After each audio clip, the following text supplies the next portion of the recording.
Hello, everyone. Welcome to a very special Novice webcast. Today is the online launch of our third digital issue, Kasiyanna. To start with, we want to make this day extra special. It's not just going to be me like the usual. I'll be joined by an awesome co-host. She's a beauty queen slash vlogger slash woman of faith and substance. Please help me welcome our co-host for today, my co-host for today, Vanessa de Guzman Malubay. Hi! Hi, Vanessa. Hello, Thank you for coming. Thank you for inviting me, Ate Becca. Grabe naman pa-intro mo, ha? Yes. Hindi Oo ako naman, forget. syempre. Alam mo naman yan. Yes, no. Guys, sorry. My name is Rebecca. And together with Vanessa, we used to work in the same student publication, which is St. Mary's University's very own The Marian. And totoo yun. Vanessa was our campus personality queen. Oh, diba? So good to have you. Ayan. At namiss kita, Ate Becca. I missed it too. And wag natin i-OP ang ating mga guests. Everyone who's online at the moment, we would like to warmly welcome you all.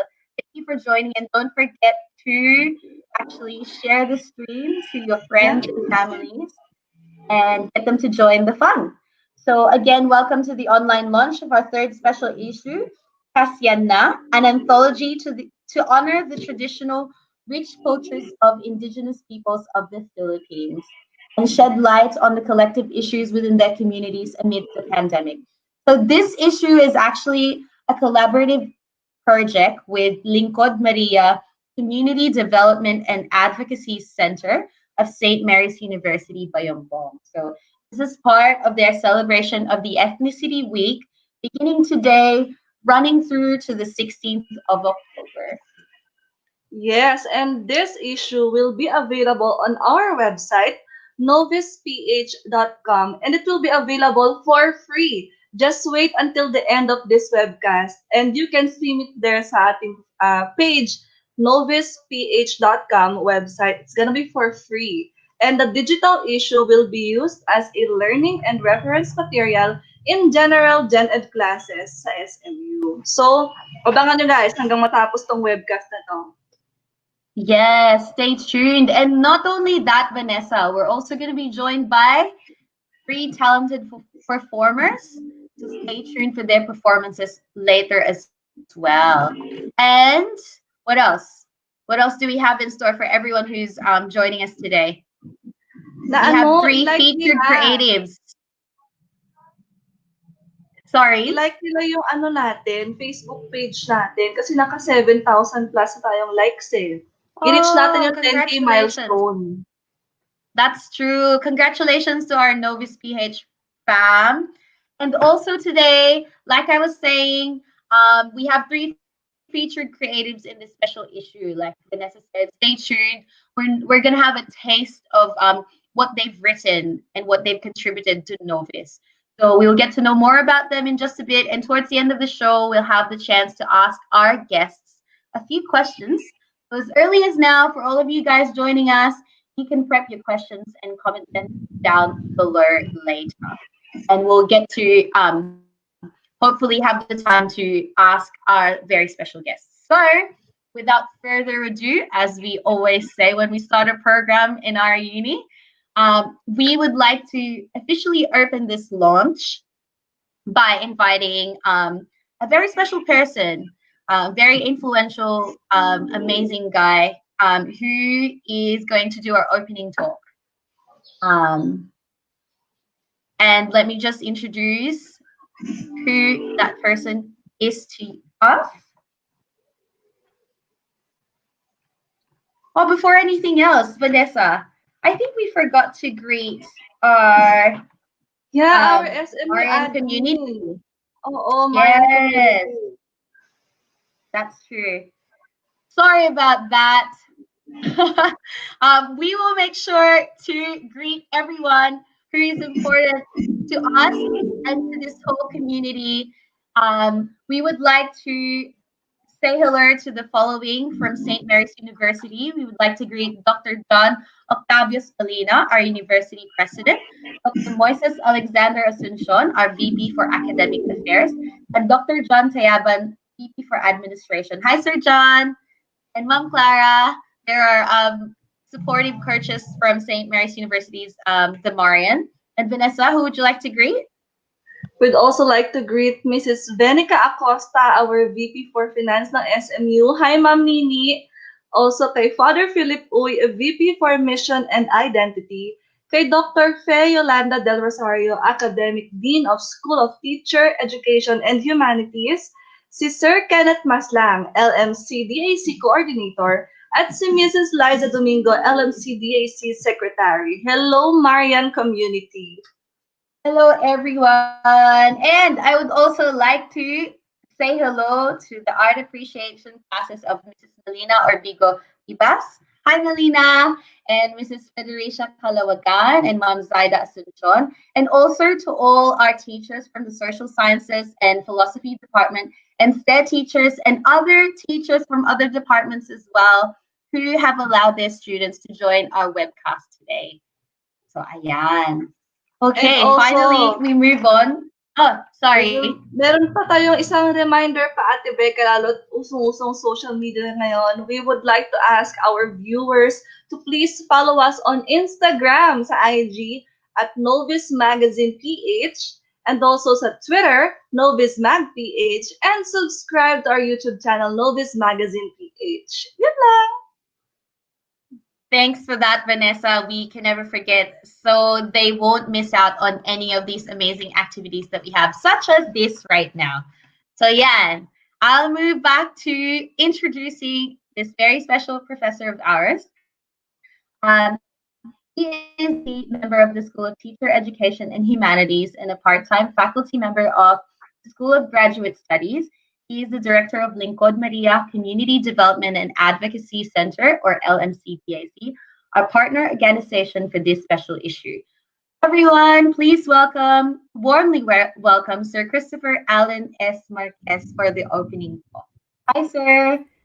Hi, Sir Allan. Yan. Thank you, Rebecca, and thank you, Vanessa, for accepting the invitation to host this online launch, online presentation of our digital magazine. Of course, we also thank our technical staff who is working at the backstage.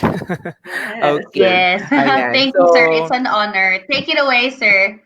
Yes, okay. So good afternoon to the Marian community, to our online viewers as well. I hope and pray that everyone's total well-being is still adaptable during the 7th month of the quarantine. Okay, October 12 to 16 is SMU's celebration of Ethnicity Week. It has been already a practice, and nothing will hinder or stop the university in paying homage, appreciation, and recognition to our indigenous cultural communities. Even during this time of pandemic, Lingkod Maria Community Development and Advocacy Center spearheads the celebration.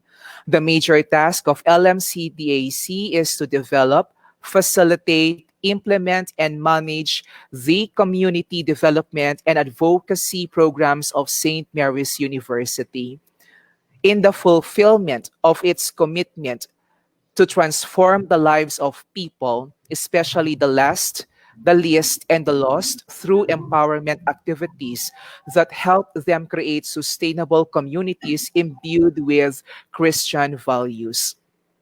Lingkod Maria highlights the brand identity of St. Mary's University under the patronage of the Congregatio Immaculati Cordis Mariae, or CICM, and the term advocacy somehow embraces SMU's apostolate for the indigenous peoples, which is one of the priority concerns of the said congregation, hence the celebration of the Ethnicity Week.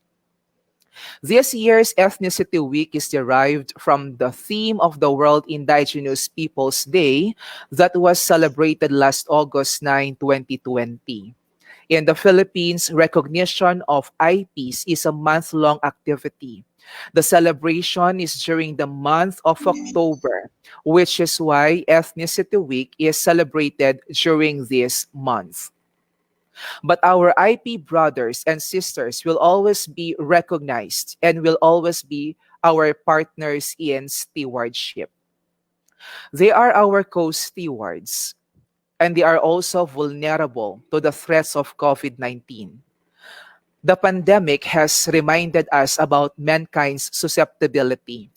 No one is exempted from the threats of COVID 19 that has claimed not only our temporary source of enjoyment, but also jobs and even lives. Everyone from all phases of life is affected. Our brothers and sisters from the indigenous cultural communities have also felt the wrath of the virus. COVID 19 has exposed to us whether or not our leaders are dependable and whether or not they are capable of leadership.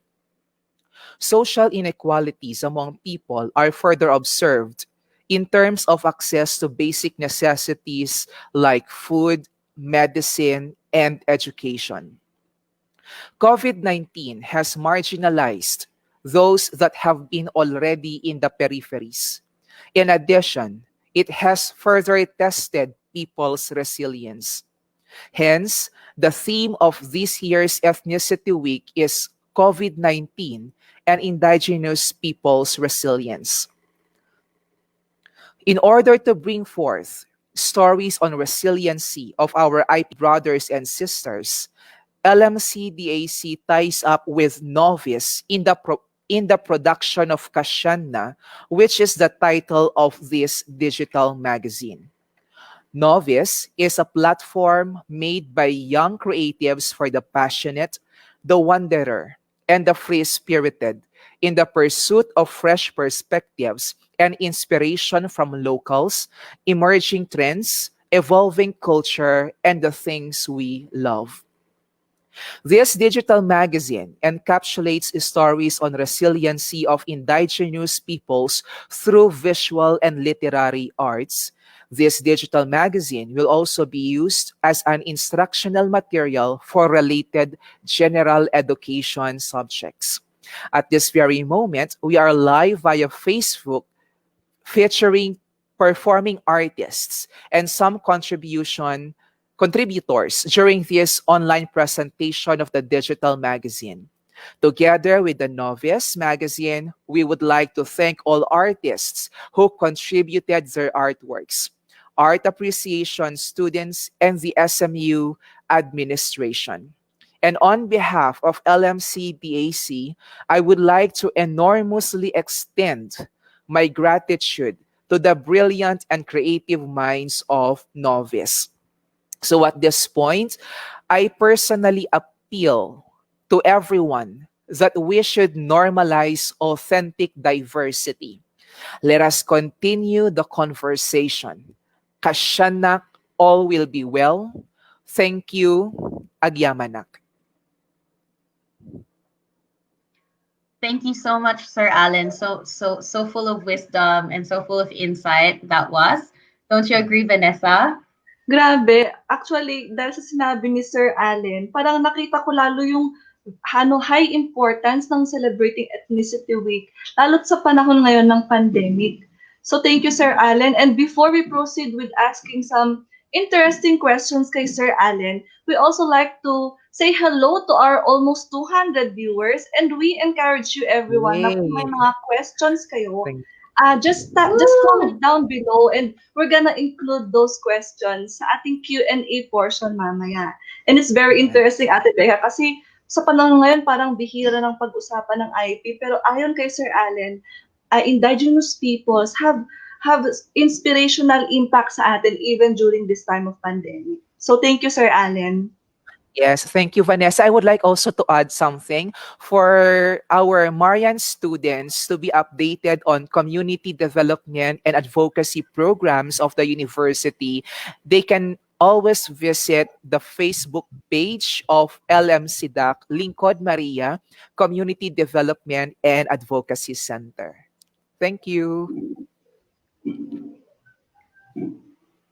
Okay, sir. Thank you Thank for you. that information, sir. And gusto ko lang i-highlight yung part where Sir Allen said, we need to make sure that we're more aware and accepting of true diversity. So, siguro we'll just leave with one question, sir, kasi pretty much with what you said, you've explained very well what the importance of Ethnicity Week is in celebrating that, and what LMCDAC stands for, and what it advocates for in general, and how we started with this collaboration. So, sir, if you could just um briefly expound when you said the lost, the least, and the last. That to me was impacting. Like, how can we encourage this generation to make sure that that turns around? Why do the IPs have to be the seem to be the lost, the least, and the last? What advice can we give to our students? What part can we play so that that is not the case in the future? Okay. Um, our indigenous brothers and sisters have always been marginalized because of these mainstream activities like the construction of roads, construction of dams. They have been pushed to the side. They have been marginalized. Okay.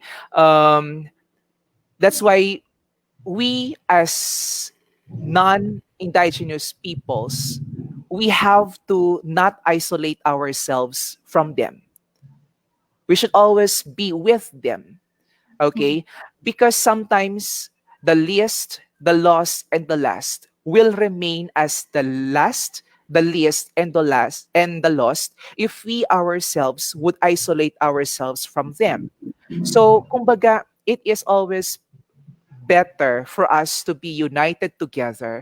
We should always be in communion with them so that discrimination and isolation of our or marginalization of our indigenous brothers and sisters would be avoided.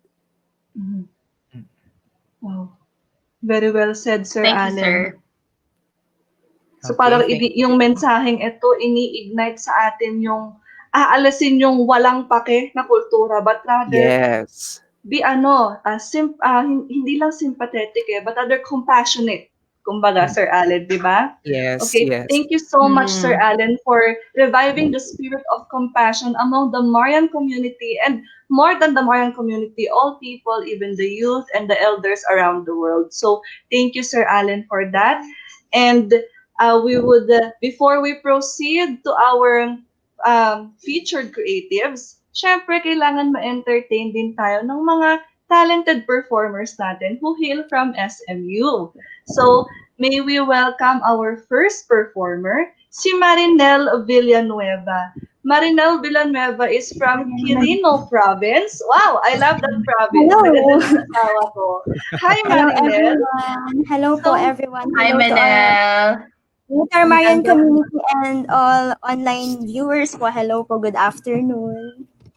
good afternoon, Ayan. Thank you, Manel. Manel. Again, Sir Allen, thank you so much for your feedback. Yes, thank you. We'll have Sir Allen back later. And guys, don't worry, we can ask Sir Allen some more questions later. Thank you so much, Sir Allen. Thank Thank you, you, sir. sir. Ayan, So, Manel. So, Hello po. patuloy ko lang i-introduce si Manel para mas makilala siya ng mga viewers natin. So, again nga, si Manel is hailing from Quirino Province and she is a sophomore BS Ed English student ng SMU, St. Mary's University, Bayombong. Singing is her passion. She started singing at an early age and started joining competitions while she was still in elementary. Wow. And last year, she won the Voice Teens Quirino. She was once a vocalist for the senior high school band of SMU. So that is Manel. Hi again, Manel. Hello po. Hello po again. Good Grabe, afternoon. no? So, nag-start yung passion mo ng singing since you were still young, elementary, and you were already joining competitions. Grabe. Yes. Yes And po. so, syempre, naiinteresahan kami lalo not all of us are gifted with singing talent and passion. So, i-showcase mo naman sa amin yung talent mo by giving us one of your two songs first song entitled Isang Lahi by Regine Velasquez. So take the stage, Manel. I will first sing the song entitled "What a Wonderful World" po.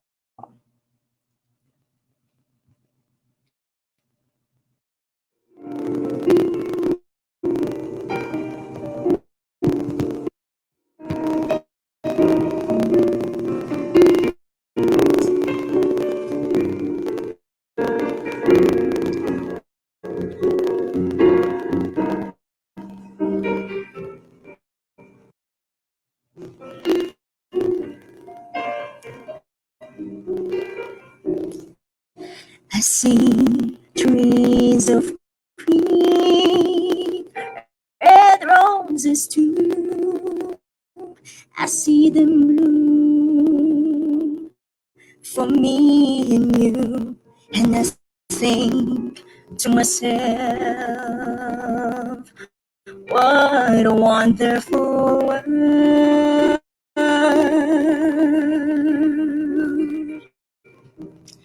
I see skies of blue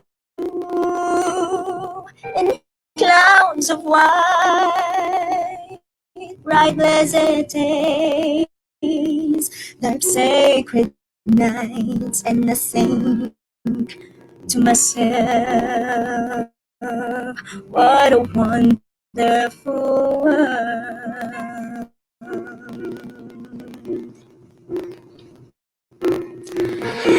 The colors of a rainbow, so pretty in the sky, are also of the faces of people going by. I see friends shaking hands, saying, "How do you do?" They're really saying, "I love you." I hear babies cry. I watch them grow. They learn much more than I never know. That I think to myself, what a wonderful world.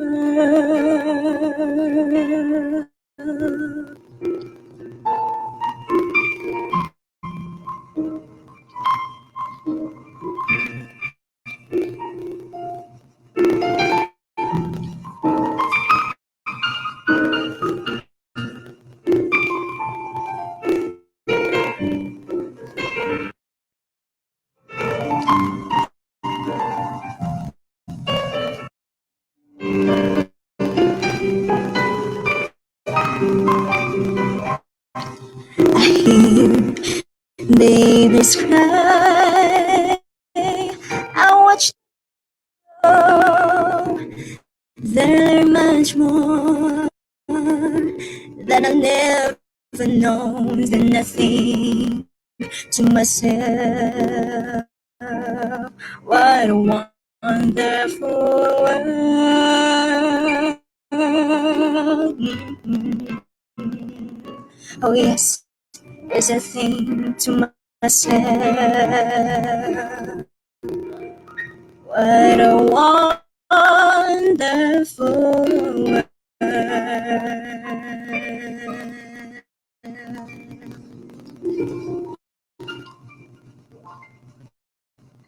Grabe, napaka-angelic naman ng voice mo, Manel.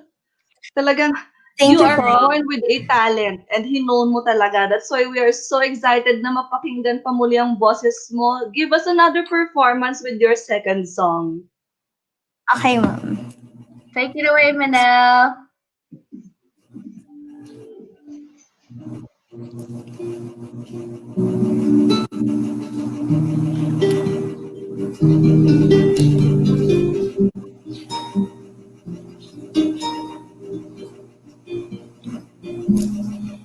Iisa lang ang ating lahi, isa lang ang ating lihi.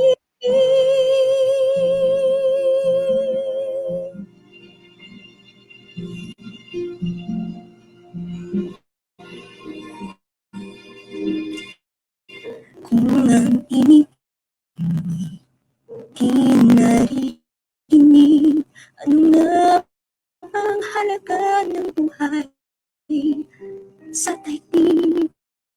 Darating ba ang isang ngayon at magbabago ang panahon kung bawat pagdaing ay laging pabulong?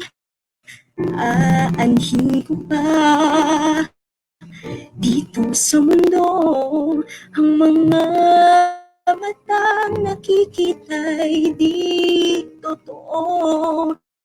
May ngiting luha ang at paglayang tanong ay kailan? Bakit di natin isabukang pagmamahal?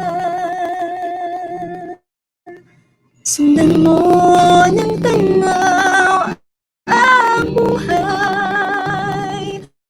Mundo ay punan mo ng saya at gawing makulay. Iisa lang ang ating lahi, iisa lang ang ating lipi. Bakit di pagmamahal lang ialay mo? Pangunahing tunay ang siyang nais ko, ang pagdamay sa kapwa ay nandiyan sa palad mo.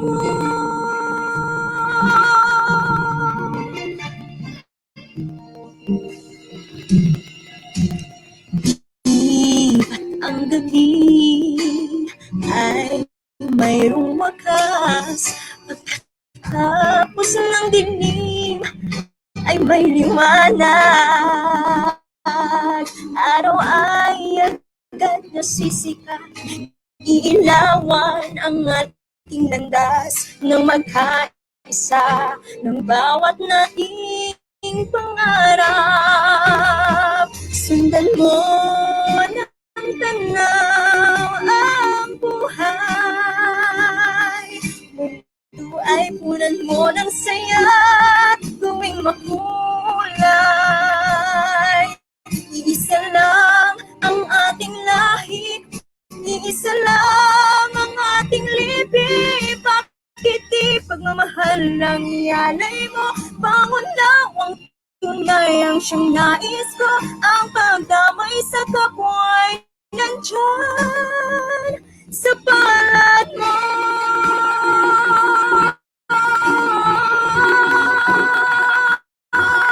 Sundan mo ng tanaw ang buhay. Mundo ay punan mo ng saya at gawing makulay. Iisa lang ang ating lahi, iisa lang ang ating lipi. Bakit di pagmamahal lang ialay mo? Pangunawang tunay ang siyang nais ko, ang pagdamay sa kapwa ay nandyan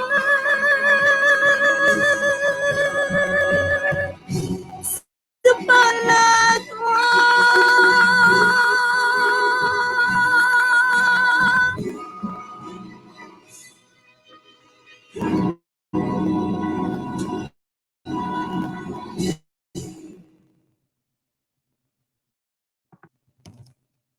Thank you, Manel. Thank you for that amazing performance. Manel, and we Yeah. would like to give you the opportunity, Manel, na i-promote mo ang social media mo or i-promote mo kung meron ka bang upcoming shows. So take it away, Manel. I don't have any shows po in social media because I'm having po my online classes po. Yes. Okay, But- so meron ka bang page or profile na pwede nilang i-visit? Social media, yung social media account mo para ma-discover ka nilang lalo.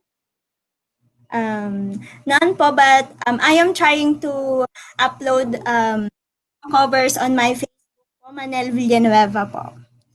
Okay, so That's guys, you great. can hear her cover song sa kanyang Facebook page, Manel Villanueva. Check that out. So thank you again, Manel, for sharing us your talent. Salamat. Thank you, po. Manel. Ayan, thank you so much. And once again, we would like to say hello to everyone. We encourage you to write down your questions down below the stream. And now we'll move on to our first featured creative. Ayan, so we are so but privileged, Vanessa, to have some of our very talented and very intelligent people who answer our questions and to enlighten us regarding um, our ethnicity week and the advocacies that we believe in. So let me just introduce to you our first featured creative, Margarita Balansi is a gadang weaver and advocate from Paracelis Mountain Province. She was recognized as one of the Gawad Gabay Awardee by the National Commission for Culture and the Arts, an award given to all cultural workers because of her contribution in safeguarding and promoting the Gadang culture and traditions. So, because of connections and the availability of strong connections or Wi-Fi, we will be able to speak to Ma'am Marge via phone patch. And we'll say hello to Ma'am Marge. Ma'am Marge, are you there?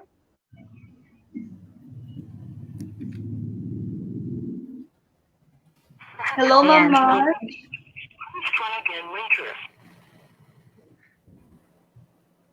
Okay, we're trying to contact Baka her. we're having trouble with our connections with Ma'am Marge. All right. We might be able to move forward to our next group of people who will be who we will be Ay, okay. interviewing Yeah. as well. So oh, oh that's good. Hello po. Ma'am Marge, are you there? Hello, Ma'am Marge. Yes po. Hello Yes, po. we are Kamusta already po kayo, live. Ma'am Marge? We are already live via Facebook. So our hosts, Madam Vanessa and Madam Rebecca, will already be asking you some of their questions. Okay po. Okay po. Sige po. Okay. Okay, Vanessa and Rebecca, you can now ask your questions. Ayan.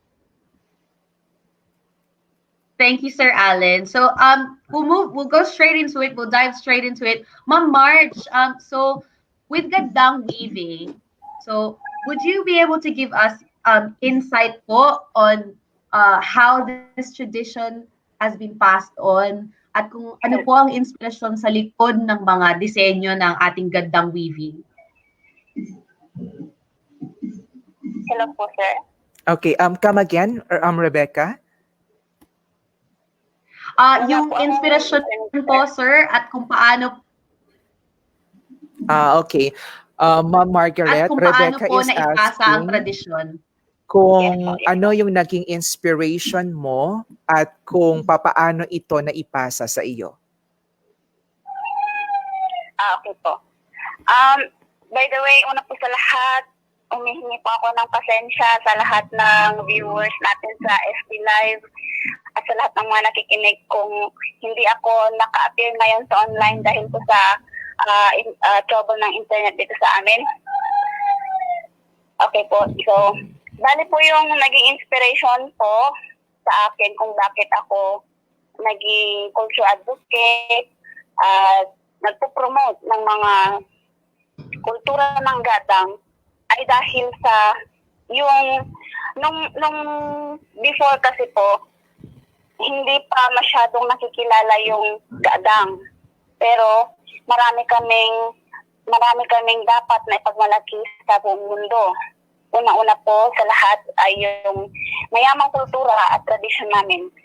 At ito yung pinakauna sa lahat ay yung aming traditional attire na dapat kailangan na ipakita at ipromote sa buong mundo na merong mayamang kultura ang gadang sa pagdating sa weaving.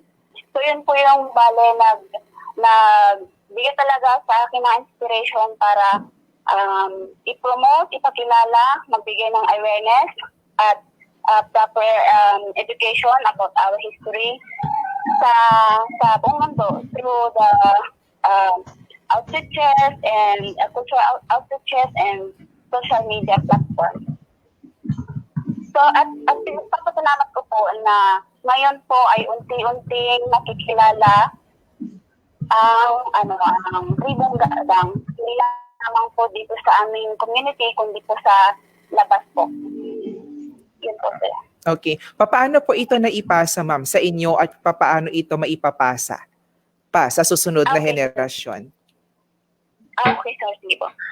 Bale po nung una, talaga ay naipasa lang po ito sa akin dahil nagsumali ako doon sa isang project ng NCCA, National Commission for Culture and the Arts, na kung tawagin ay School of Living Tradition noong 2009. Bale, yung stage po na yon na pinag-aaralan ng community namin na Gadang, which is yung ate ko na si Amparo Mabanag ay isang cultural master. In-invite niya po ako doon one day na sabi niya sa akin, subukan mo sumali or umattend dito sa training na to, baka sakaling magustuhan mo. So yun po, doon po nag-start lahat. Nag-attend ako doon sa introductory phase ng School of Living Tradition, and since then, doon po nagsimula. Bale yun po yung turning point. I was only 20 or 21 years old that time na marami pa lang dapat ipagmalaki na kultura, tradisyon at kaugalian ng mga gaandang. At kung paano natin papasa ito sa mga susunod pang henerasyon ay sa pamamagitan po ng pag-promote, pag-preserve at pag-safeguard sa mga kultura at tradisyon na ito. At the same time, ang pagturo na rin sa mga bata, una-una po sa yung weaving, yung beadworks, at lahat ng mga dapat ituro na tungkol sa history ng mga gaadang. Ayun po. Ayan, maraming salamat po, Ma'am Marge, at ginawa niyo po ang lahat ng inyong makakaya para makasali po sa ating webcast today. And I'm sure marami po tayong mga estudyante na natuto at na-inspire. Wait lang, ma'am. Okay, Ma'am Margaret, nagpapasalamat po ang host dahil kayo po ay naglaan ng oras ninyo para dito sa online launch ng ating digital magazine. Opo. Okay po. Yes, sir, kung maaari si Miss Marge po ay ako ng pagkakataon na ma-share yung aking journey at lalong-lalo na po na makilala ang gaadang, kung ano yung tunay na gaadang sa pamamagitan po ng online magazine na ito ng Novice. At maraming salamat po sa inyong lahat, sa mga elders ng Gaadang, sa Paracelis community, sa mga suporta na binibigay sa akin. At iyon po ay nagiging inspirasyon sa akin para mas lalo ko pa pong ipagpatuloy. Okay, just a few words na lang po, Margaret. Ano po yung mga gusto po ninyong i-promote ngayon? So, bali po ngayon ay kaming mga Gaadang weavers dito sa Paracelis ay gumagawa pa rin po kami ng mga traditional attires, ng mga modern wearables like dresses, vests, and other accessories. At yung pinaka-latest namin ngayon ay yung aming woven face mask na may beadworks at embroidery, at yung mga bandanas, turbans, headbands, and other head accessories. Yun po. Okay, so thank you, Madam Margaret, for your time. On Wednesday, makakasama ka po namin ulit for another webinar on indigenous peoples' resilience in the time of pandemic. So once again, Madam Margaret, thank you so much for your time. Yes po, maraming salamat po, at sana po ay maraming sumubaybay doon po sa online magazine ng Novice. Yes po. Maraming salamat, Madam Margaret. Goodbye po. Thank you po. Bye-bye po. Thank you po. Thank you, Sir Allan. That phone patch would not have been possible. So now we move on to our next batch of contributors who we have the privilege of having with us today. So I'll introduce one of the contributors, and Vanessa will proceed to introduce a second contributor. So the first one, Gila Garcia, is a documentary photographer based in Manila, Philippines. Her work, which explores topics of displacement and culture, aims to explore the plight of the oppressed and the marginalized with the intention of writing and documenting history from the eyes of its makers. Everyone, please welcome Gila. Hi, Gila. Hello, thank you for inviting me to be one of your speakers today. Hi, thank you so Hi. much for coming. We'll come right back to you. Vanessa's just going to introduce our next guest as well. All right, thank you. Okay, I'd also like to introduce to you another contributor, si Allan Paul F. Catena. Si Allan ay isang guro sa Occidental Mindoro State College. Co-author siya sa mga librong Stopover, mga tula ng pagninila at paglalakbay, Kapag Nalaban Mo, mga tula. Siya rin ang may akda ng unang solo book niya na si Mang Pransing at ang mga lagalag na kaluluwa ng Siete Central. Wow, interesting. Let's welcome Allan Paul F. Catena. Hi, Sir Allan. Hello po, magandang tanghali sa lahat ng viewers ng Facebook Live natin. Thank you for saying yes to our invitation, Sir Allan. Opo. Isang karangalan po na maimbitahan po ng Novice Magazine. Salamat po, sir. Kami po, karangalan po ay sa amin. Kami po ay nagpapasalamat dahil alam po namin na short notice po ang aming pangungumbida, pero kayo po ay nandito pa rin. So, we'll take this opportunity po para tanungin kayo ng mga questions that might inspire our students and our viewers for today. So, unahin ko si Gila. Gila, Hello. bakit mo pinili ang mga subjects mo as such for your photos?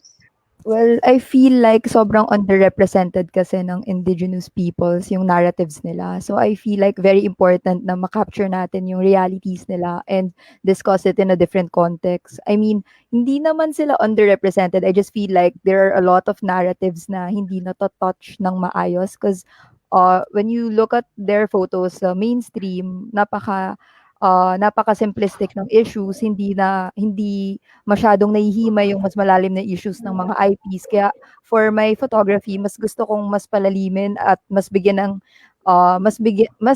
ng lalim yung mga issues nila dahil napaka-complex nito at hindi lang dapat na simplistic yung pag-approach natin sa issues ng mga IPs.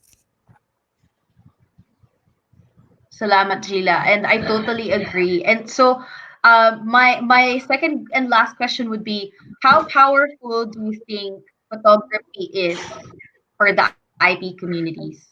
I think it's very powerful kasi it connects communities. Like, for example, photography, it allows me to see the world. Like, sobrang different world sa akin nung, dahil hindi ko yun kultura, dahil sa mga pictures, mas nai-immerse ako, mas naiintindihan ko. At siguro, in a way, pag nag-approach ako, mas naiintindihan ko sila. At the same time, sa mga pag-aaral, importante kasing mabigyan sila ng muka na hindi lang sila statistics na mini-mention sa mga balita, kaya very important ang photographs. Tama, I agree. And like you said, diba, mas na-humanize na. They're not just numbers, they're not just statistics. Maraming salamat, Gila. Very short but very insightful. Sir, si Vanessa po, I believe, ay may mga katanungan sa inyo, Sir Allan. Vanessa, would you like to proceed? Hi, ma'am. Hi, Ma'am Vanessa. So, Sir Allan, here are my two questions. So, first question ko sa inyo, sir. Tell us about your piece, yung piece na kinontribute mo for this magazine, Kasiyanna. And what is it all about po? Okay. Yung entry natin na maikling kwento para sa Novice Magazine, I think ay nilalarawan ito yung patuloy na struggle ng mga indigenous people, no? Lalo na yung karapatan nila towards yung pagkakakilala sa kanila, no? And other things. No? And then, syempre, nandun din yung kakulangan when it comes to basic services na para sa kanila. So, meaning up to now, hanggang ngayon, patuloy pa rin yung pakikibaka ng ating mga katutubo, no, para makuha nila yung tamang karapatan, no, at pagkilala sa kanila. So sa tingin ko makapangyarihan yung panitik, no, makapangyarihan yung kwento para ipaabot, no, at ilahad yung kanilang mga hinaing, no, para ito ay mapakinggan at mabigyang pansin. So yun po. Thank you, Sir Allan. Actually, na-appreciate mo kasi ginamit niyo po yung creativity ninyo sa paglalahad ng kwentong makatotohanan in the general sense na ito yung kalagayan nila. And they are really, ninanais nila na ipaglaban din yung mga karapatan nila equal with the non-indigenous people. So, saka, thank you, sir.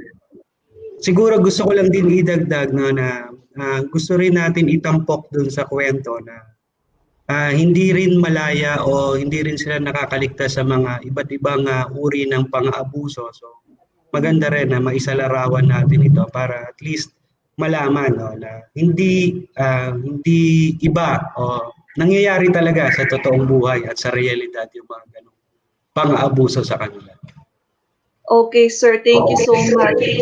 Grabe, with that, we can really know talaga na knowledge and awareness is power talaga. That we be aware of their situation din. Kahit malayo sila sa atin, maganda yung aware tayo at ma-feel din natin yung pinagdadaanan nila. So, sir, here is my second question. Para sa inyo po, nabanggit nyo na rin kanina, pero konting expound lang po na how important is it to write about IP topics in literary?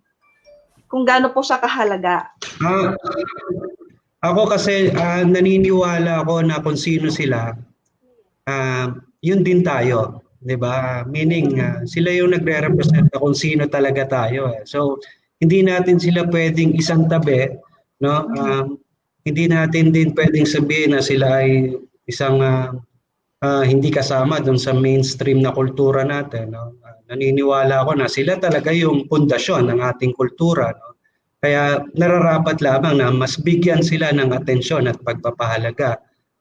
Tama si Gila kanina, no, na wag natin silang gamitin bilang instrumento lang ng statistics, bilang instrumento man ng kung ano, no. Pagkos kilalanin natin sila, no, bilang sumasalamin sa kung sino talaga tayo. Okay, Sir Allan. Grabe, I really agree po. Super agree po, Sir Allan. Maraming salamat for opening our eyes about that.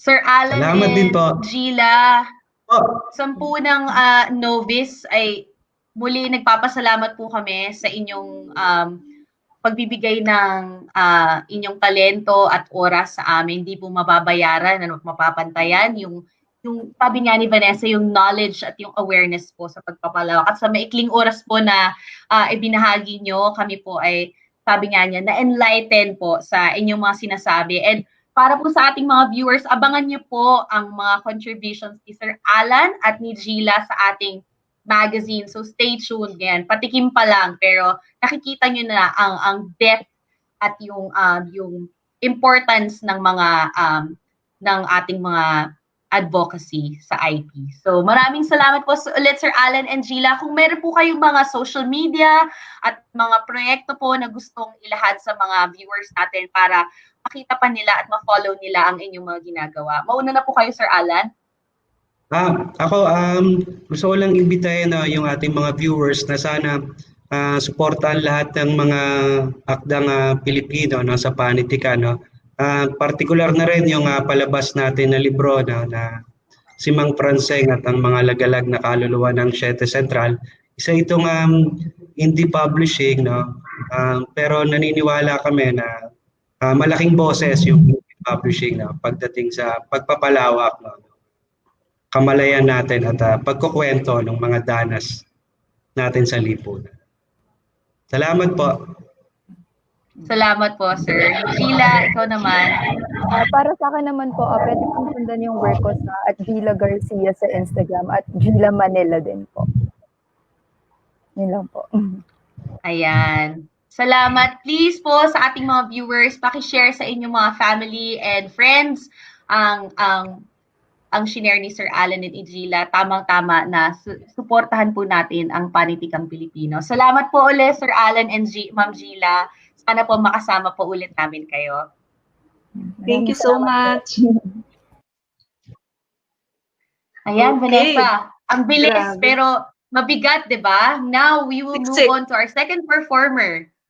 Yes, Mabilis. let's be entertained by our second performer, si Yvonne Marie Y.M. Lagdao. She is a songwriter, wow, from the heavenly mountains of Baguio. She writes for herself and others, hoping that her music can comfort and motivate. Her music flows from the things she loves and from advocacies she believes in. And I love this. She loves yellow as much as I do too. Let's welcome Y.M. Lagdao. Hi, YM. Hello Hi, po. YM. Hi. Hello. Ayan, balita ko, paborito mo raw ang yellow, parehas tayo. I believe you're a sunny person, tama ba? Hopefully, sa mga taong may kilala sa akin, sana sunny nga ako. Okay.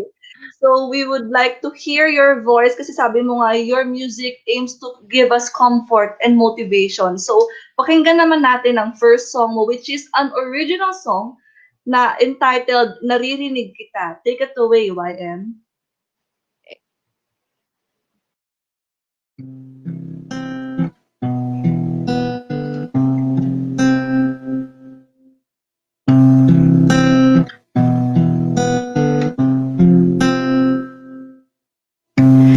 Naririnig kita, sakit sa bawat salita, kabigat ng iyong dinadala. Bakit ngiti ang pinakita? Naririnig kita, patak ng bawat luha. Maaari bang magtanong kung ano ang kinakahon? Huminahon, magsabi kay di kakaila, ano man ay malalagpasan. Huminahon, magsabi kay di kakaila, ano man ay lilisan. Kaya tahan na,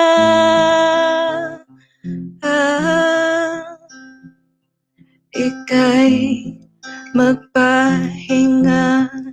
Kaya tahan na,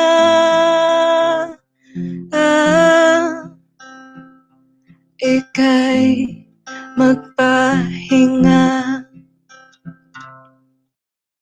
Naririnig kita, nginig sa bawat tawa. Ang saya'y wala sa iyong mata. Hindi ba nagdurusa? Naririnig kita, hiling ng tama na. Ika'y napapagod na, tangulay walang tila. Huminahon, magsabi kay di kakaila, ano man ay malalagpasan. Huminahon, magsabi kay di kakaila, ano man ay lilisan. Kaya tahan na,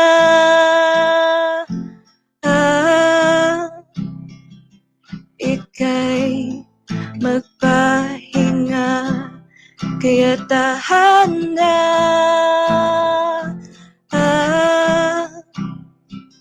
ika'y magpahinga. Kaya tahan na,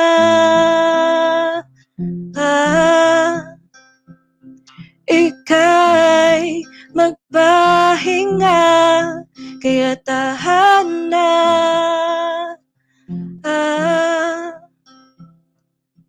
ika'y magpahinga. Thank you, YM. That was beautiful. Di ba, Vanessa? Very comforting talaga. Yes. Pero na-curious ako. Ano yung inspiration behind the song? Or is it specifically dedicated to someone? Actually, since this month is also Mental Health Awareness Month, I'm writing songs on mental health this month. So this is one of those songs, and I want people out there to know na may nakakarinig sa kanila kahit hindi sila magsabi, and that we're just there to listen to them if they need an ear, if they need someone to listen to them. That's So yeah. beautiful, YM. Yes, and very powerful as well, like raising awareness for everyone alike. Merong pinagdadaanan, tama yon. And that brings us to our The second song.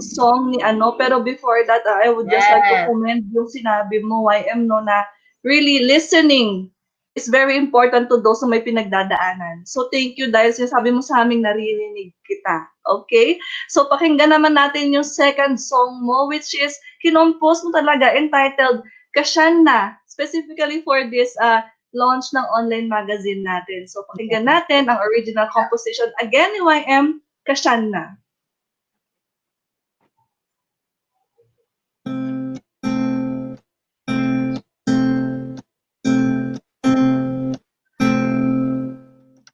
Sa kabundukan, may kayamanang di ikakaila. Ang kalikasan at kabuhay ay may pagkakaisa. Dito sa amin, may damdaming dumadaloy, patuloy, tuloy patungo sa kinabukasan. Hindi mo malalaman, hindi maiiwasan. Kasiyanna,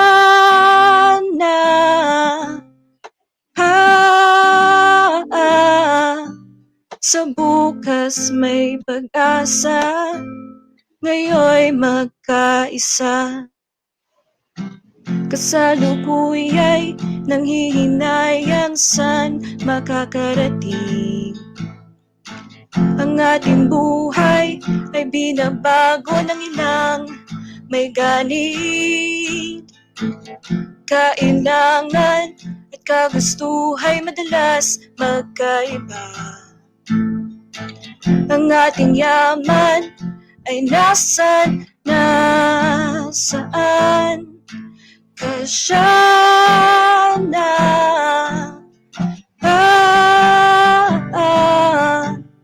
ang buhay ay sadyang may hirap na dala. Kasiyanna,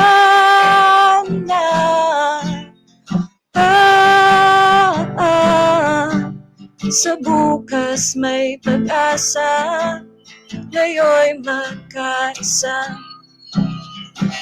Katotohanay, huwag iwasan, ito'y harapin. Ang pagbabago ay nasa tao't wala sa itaas. Ang mundo'y di gagalaw sa ating sayaw. Makibaka, magkapuso, tayo'y umahon patungo sa kinabukasan.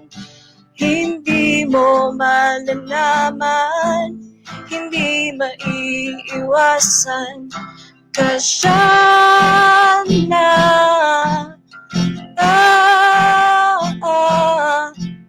ang buhay ay sadyang may hirap na dala. Kasiyanna,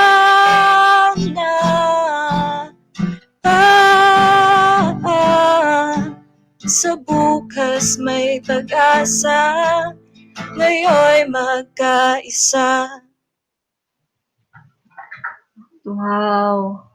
Thank you so much, YM, for that meaningful song. Grabe, nire-remind lang tayo na hindi man natin alam kung anong meron bukas, pero Kasiyanna, all will be well. Thank you so much, YM, for those original compositions. Grabe, inspiring, and we would like to give you this opportunity na i-promote mo naman ng social media page mo or any upcoming shows or kung saan ka ba nila maririnig pa with your original composition. So, go, YM, promote mo. Okay, so please go to FB and you can like and follow my page YM Rights, or you can also subscribe to my YouTube channel, which is YM Lagdao, and also you can follow me on IG just Y Emotions if you want to listen more to my music, and yeah, please subscribe. Okay, YM, thank you so much for sharing us your talent and your time. Salamat at mabuhay ka. Thank you. Thanks, YM. Ayan, guys. So hopefully so far, nabusog ang inyong puso at ang inyong isipan sa ating mga performers and contributors na nakakausap natin, di ba, Vanessa? Yes, ate. It's been really inspiring. Yes. So before we proceed to the next part and to our next contributor, we would just like to remind everyone to share this stream. Share nyo with your friends, your family, encourage them to join us, and also prepare your questions. So comment down below kung ano yung mga questions nyo. We are looking and we are compiling them, putting them together so that we can address them as soon as we can. So thank you so much, and hello ulit sa lahat po ng nagjo-join ng ating stream today. Please stay tuned as we move forward to our next contributor that I have the privilege of introducing. So our next contributor, featured creative, is a Baguio-based multidisciplinary street artist and a visual entrepreneur, known for her series of murals entitled Hilabana. She graduated cum laude with a bachelor's degree in fine arts at the University of the Philippines, Baguio. She has been a wonder artist for Wonderland Music and Arts Festival, a creative for Zig Kuretake Philippines, an artist for many local and international companies. When she's not doing art, she is into martial arts and community immersions. She lives by the words, identity is power. Everyone, please warmly welcome Benazir Martinez, or Bena. Hi, Bena. Hello! Ay, ayun na ako. Hi. Hi, guys! Ayun na. I'm so happy to be part of this wonderful platform. Thank you. Yeah.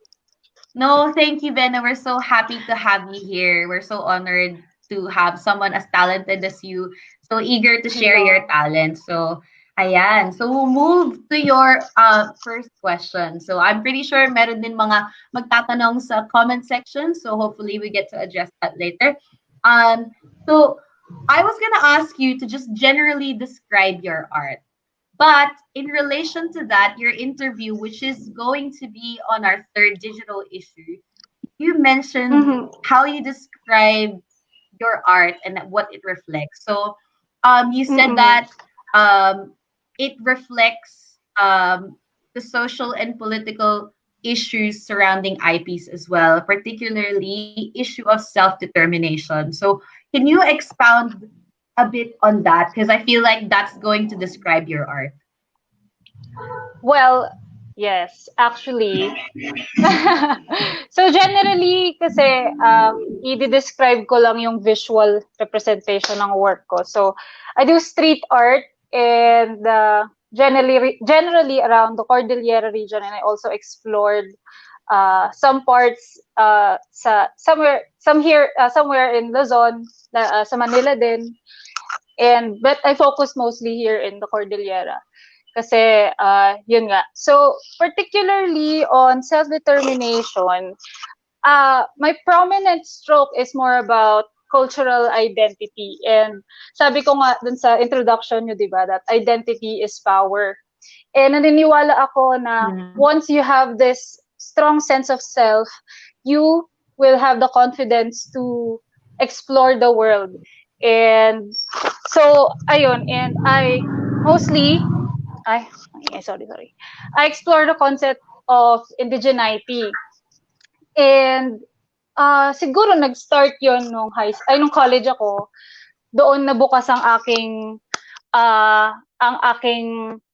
artistic individuality. So bale, parang na-rebirth ako. Kasi I'm originally not from here. I'm not from Baguio. I am not an IP. And yet, yes, and yet I am deeply in love with the culture here in the Cordilleras. And I think it has something to do with our bloodline, the anthropological side of things. And I focus mostly on visual anthropology with integrating concepts of psychology and visual arts. So yun, doon mostly ako nag-focus. And since in-explore ko na yung streets, kasi nga sabi ko, parang masyadong engineered kami sa studio na parang kailangan you have to play around inside the studio. Pero ako kasi nonconformist ako mag-isip, so sabi ko gusto ko lumabas, gusto ko sa pader. And yun. And then it all started with a social experiment And before, I wasn't really into the concept of indigenous knowledge. Naging aware na lang ako after kong i-immerse sarili ko sa community dito sa Baguio. And doon nag-start yung concept of self-determination ko sa sarili ko. And so doon na ako nag-focus sa concept of individuality, sense of individuality, having a strong sense of individuality. So, nag-focus ako sa sarili ko. Ngayon, pinroject ko yung concept na yun, and from there, I explored the community. And noong lumabas na ako, naging immersed na ako sa street art. Ano yun? Ay, sorry, may tumutulog. Hello? Sorry, Yes, hello? we can hear you. Ayun. May tumutugtog. Ayun, so generally, bale, yung in-integrate ko na sarili ko sa community, doon ko nalaman yung soul ng mga subjects na, sorry, ano yun? Doon ko ini-immerse yung sarili ko sa mga subjects na sorry, ano yun? Sorry.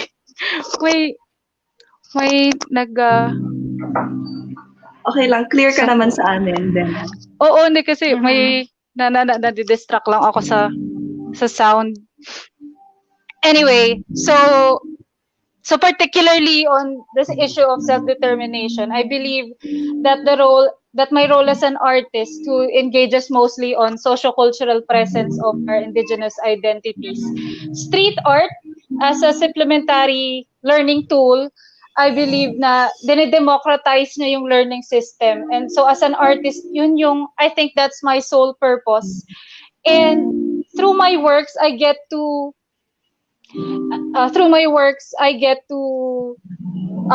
sorry. Hello? That's okay. Ayun. That's okay. Through your works, so you were saying through your works, you get to... Hala, ano ako, may nagpe-play in background. Hindi ako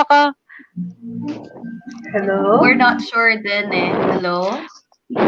Ayun. Can you hear sorry. us? Anyway, so yun, introducing Hilabana Street Art Project na, doon na tayo.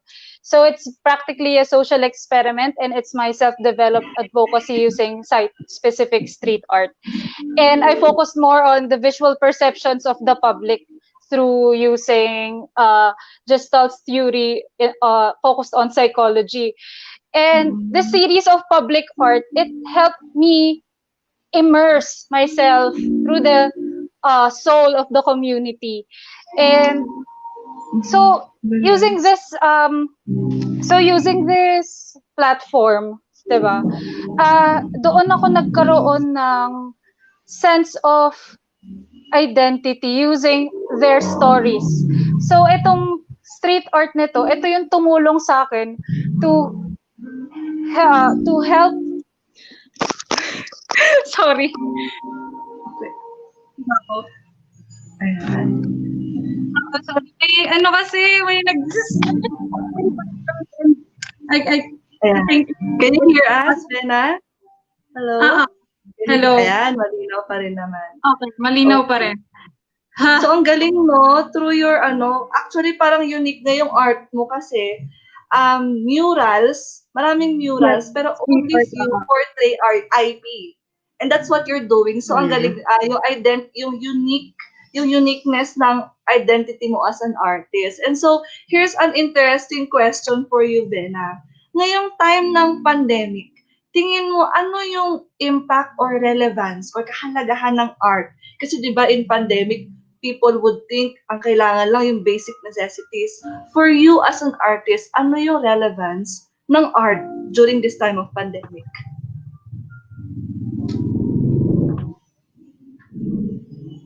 A major role sa lahat ng tao ngayon, hindi siya purely on creative side. Kasi lahat nag-delve into art eh. Kasi ito yung escape route nila from what is happening right now. Diba? Outlet nila yun. So, itong street art naman na ginagawa ko, actually ginagawa ko siya right now. And natutuwa ako na since everyone in our community is involved ngayon sa social media and very critical sila sa mga nangyayari around their community. And so, itong ginagawa kong street art na to, nagkaroon ng public dialogue, ng visual dialogue na naging outlet din for the community to explore the realms of the art world. So, ayun, and I think it played a major role sa consciousness ng mga tao na ayun, it developed a more appreciative dome for them. Tapos consciousness. And nakakatuwa na ngayon nag-develop siya. And so yun. Saya. Masaya. Parang yung art mo, naging refreshment sa mga tao. Kasi di ba active tayo sa social media, tapos puro negative current issues. From all the political issues and the environmental issues. Grabe. And, so psychologically uplifting ang art. Diba? Yes. I just want to add and emphasize, Vena, what you said about there's power in identity, or identity is power. And I think just to relate it back to our IPs, like sometimes are they given that power? Are they given that freedom? Sabi mo nga, diba, your art kind of helps things, you democratize the system. Correct me if I'm wrong, but that's what I gathered from it. And I think the question now is, are we helping our IPs to have the freedom to choose what they want to do, to choose where they could be? Are they given the same level or amount of opportunities to be able to have the identity that they choose? No, so I just really want to emphasize that. I think that was a really powerful message from you, and you're so inspiring. Nakakatuwa that at such a young age, alam mo yun, naisip mo na, no, I'm not, this is not my bloodline, but then you immersed yourself into it, and parang mas marami ka pang nalaman, and then you did something about it to give them a voice. So thank you so much for being an inspiration. Yes, Bella. And i-promote mo naman yung pages mo. Ay, sige, yes. Add ko lang na sa susunod na speaker kasi si Dr. Ryan Ginaran, right? So, I would like to magnify his story na part din kasi siya ng Hilabana project. And this project helps magnify the stories of cultural advocates I met during my voyage as an artist. So, Ayun, nakakatuwa lang na pati si Ma'am Marge pala yung previous speaker. Kasama din sa project na to. And I think this platform na itong street art generally created a huge platform for visibility for the cultural advocates, and I think ito yung pinaka magandang way to show the tourists, yung mga hindi masyadong aware. So basically, it's also sustainable. It also promotes sustainable tourism sa Baguio. Diba? So mas magiging aware sila na ito pala, we have different sets of ethnicities within one region, and it's diverse, but at the same time, there's this one thread that connects them all, and I think that's the basically yun basically ang aking concept sa street art, and sana mas mag-globalize pa to kasi I believe Filipino identities are more universal than we are local. Very well said, Vena. Thank you so much for that. And we totally agree. Sana na lumawak pa ang reach ninyo, ang reach ng inyong advocacy. Yeah. It's so beautiful, it's so powerful, and it's so inspiring. So we would like to thank you and give you the opportunity to promote social media handles and your projects kung saan maaari pa naming masundan ang iyong journey. Artworks, yeah. Okay, so follow me on Instagram at Benazir Martinez, and you can also check my website, my creative portfolio, benazir.com, and Facebook, Benazir Martinez. You can search me, and I'm actively. I reply instantly. Wow, So, instantly. projects in your community. Tara mag-mural tayo. Yes, ayan. O, sa mga fans, sa ating mga viewers, ayan ang promise ni Vena. She's very responsive. So feel free to message her and ask her questions. Thank you, Vena. We hope to work with you again soon. Thank you so much. Okay, so Ayan. grabe, no? Ang daming mga artistic na Filipinos, and we really need to celebrate it. And before we Absolutely. proceed with our susunod na featured creative, ma-entertain tayong muli with another talented performer, si Richard Viner Matias. Si Richard is a music composer and arranger. He is the champion in the 2018 International Composition Competition in Maryland, USA. He is the owner of Malaya Center for Performing Arts in Solano, Nueva Vizcaya, which won the Best School in Flying Arts in Education in the 2019 International School Award in India. Grabe, no? World-renowned. So let's welcome this Wow. creative performer, Richard Viner Matias.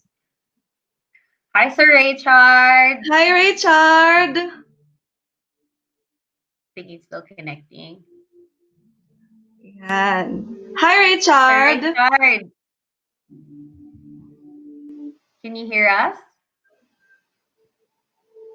Hello, I think Richard. naka-mute kayo, sir. Kindly unmute.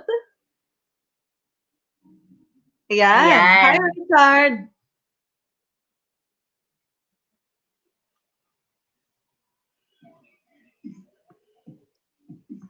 Hello?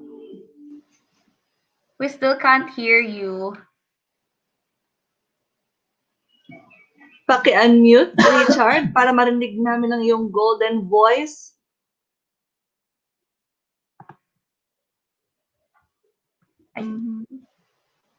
Hello? I think we're having a little bit of a technical difficulty. While Richard tries to sort that out, I just want to re-emphasize Vena, the project Vena mentioned a while ago, which is Project Hilabana.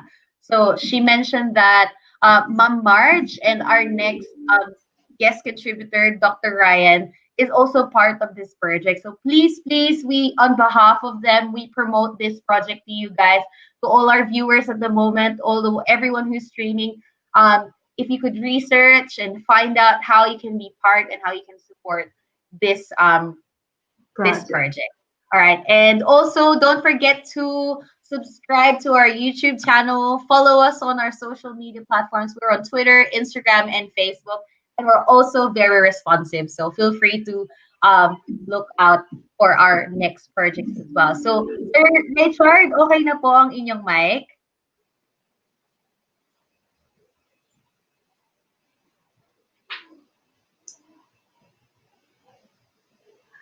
Still having some technical difficulties. Yeah, I think. Ito-check lang siguro yung connection ng mic. Okay. May pa-suspense golden voice kasi. O, di ba? Diba, internationally awarded.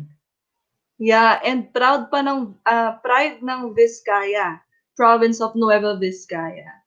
So yung mga taga-Solano, you might want to check his school, yung Malaya Center for Performing Arts dito sa Solano, Nueva Vizcaya. Para sa mga art enthusiasts dyan, mga music enthusiasts, check out nyo tong school na to here in Solano, Nueva Vizcaya.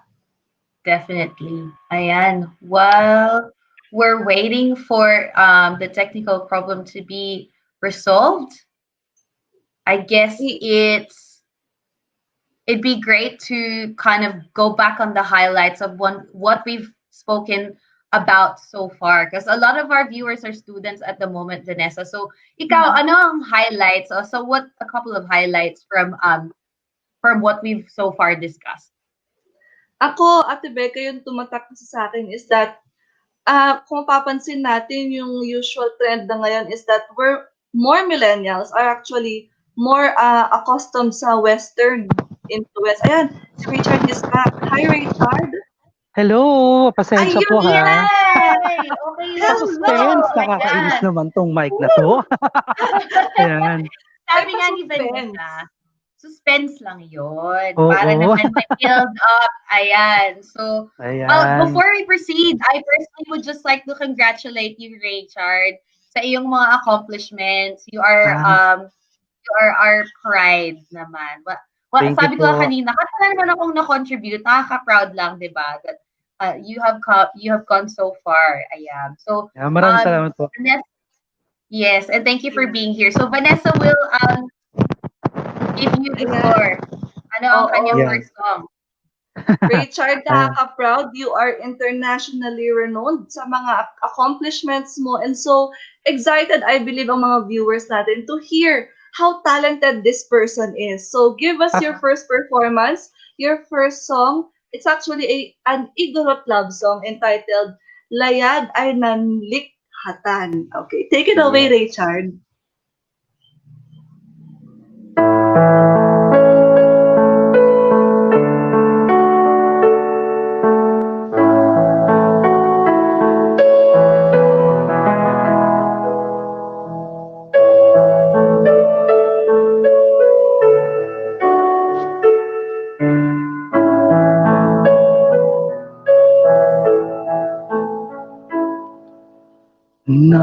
Nanlayad nan likatan, eteway sika. Layad ay nensikapan, naros siyam amin. San entanen fuekan, eteway kasemken. San entanen pacanan, naros jam abin. Sekang yakay nanwaday, sika et aci mampay, yang agkasinta changnen, naros cha amin.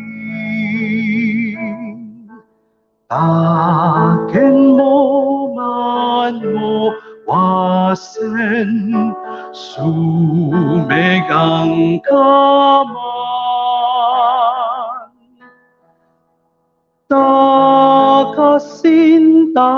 malibnayen sanayatay twa seg ang yang kay nanwaday sikait aci mampay yang nagkasintaang nen naros jam amin layak ta Chad ama ento pa'y kasintachi daros jam amin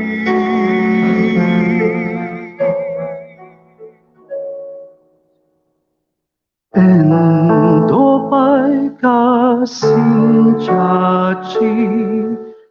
naros jam amin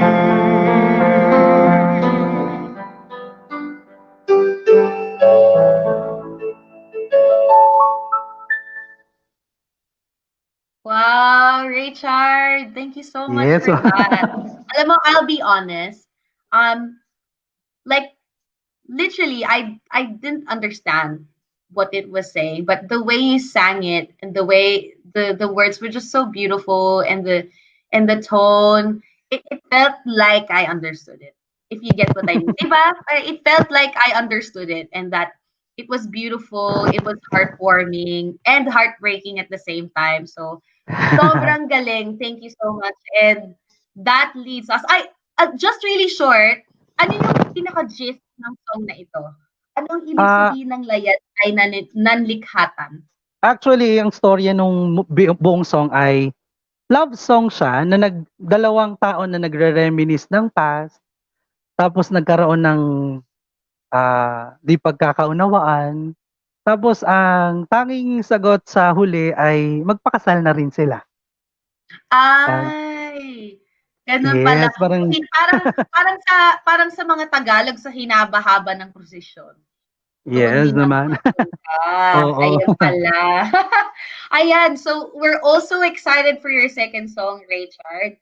This is an original song, especially written for this celebration. Am I right? Yes. Actually, Kasiyanna. si Kuya Allen nung sinabi niya sa akin yung ibig sabihin ng Kasiyanna, it pop out na, ay, may gusto akong tono for this. May gusto akong lyrics for this. Ayan. Ah, iba Ayan. talaga pag musician. Ayan, hindi ko na patatagalin. Pakinggan na natin yung vision mo that turned into a beautiful song. So, everyone, please welcome Richard with an original song, Kasiyanna.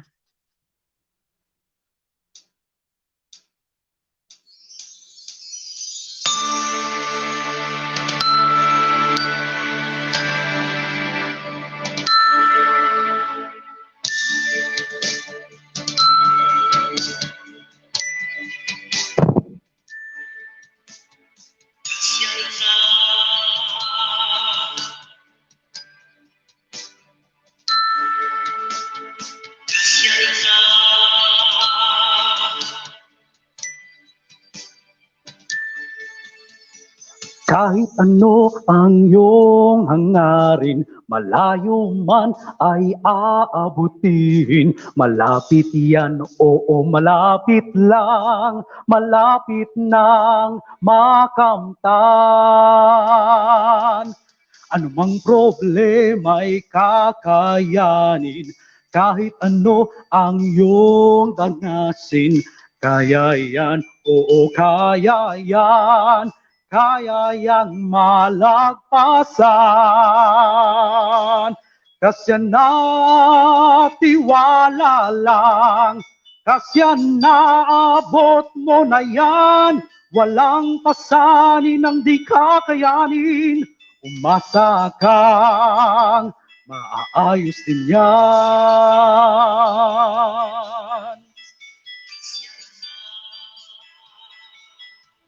Huwag kang sumuko, kaibigan, kumilos na, ituloy ang laban, halika na, sasamahan kita, pangarap mo ay abot mo na. Kasiyanna, tiwala lang, Kasiyanna, abot mo na yan, walang pasanin ang di kakayanin. Umasa kang Kasiyanna, tiwala lang, Kasiyanna, abot mo na yan, walang pasanin ang di kakayanin. Umasa kang maaayos din yan, tiwala lang, Kasiyanna, abot mo na yan, walang pasanin ang di kakayanin. Umasa kang maaayos din yan.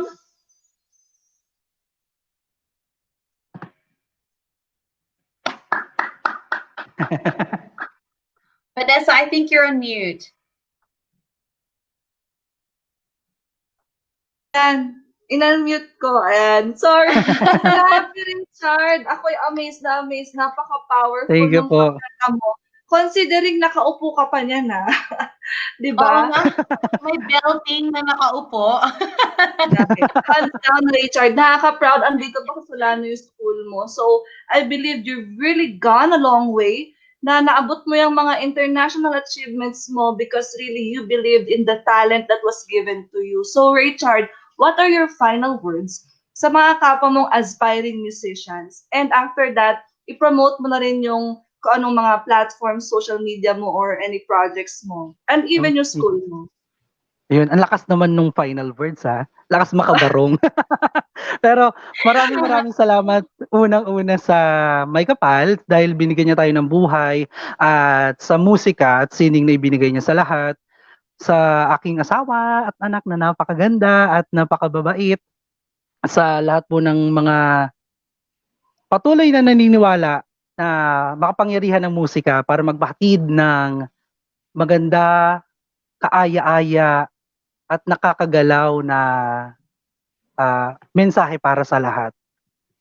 At sa lahat ng mga estudyante ko sa art appreciation class ko, hello! O, lagot kayo ngayon sa akin sa Monday, okay?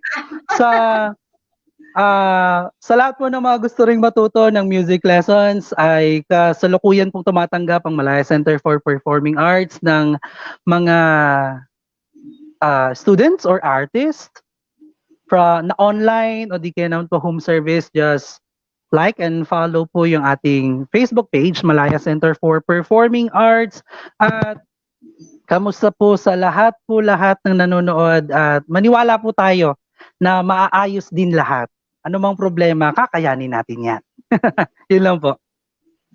Very Thank you so nice, much, Richard. Thank you so much na pinalago mo ang talent na binigay sa'yo ng Diyos. God bless you, Richard. Thank you. We'll hope to see you soon again. And please, guys, check out yung school ni Richard. Ayan. See you, Richard. Salamat ulit. Ayan. Grabe, Ate Becca. Ang powerful ng Grabe, performance parang niya. pang center for pop. International level na nga eh. So, hindi na kailangan tanungin pa kung bakit ganun kagaling. And, ma-amaze din tayo sa ating third featured creative. So, it's a privilege for me and Vanessa to be able to interview this person as well, as much as we were privileged to interview the other featured creatives and performers as well. So, let me just introduce Dr. Ryan Ginaran. He is an IP advocate and an award-winning writer from La Trinidad, Benguet. He earned his BS Biology from St. Louis University as cum laude, and he has a Doctor of Medicine degree from the University of the Philippines, Manila. He is one of the Outstanding Student Leader and Community Service awardees. He is the founding executive director of Doctors for Indigenous Health and Culturally Competent Training, Education, Networking, and Governance, or DITENG Incorporated. It is a nonprofit organization that focuses on pioneering work on cultural competence in Indigenous health, outreach, services, health trainings, and projects. educational material development, and research and publication. He has published 3 books, two of which won the Jaime Cardinal Sin Catholic Book Award during the Catholic Mass Media Awards in 2010 and 2017. He served as reviewer and editor to local culture publications and an opinion writer in a local newspaper. In 2016, he was one of the Outstanding Young Men and Women of the Philippines awardee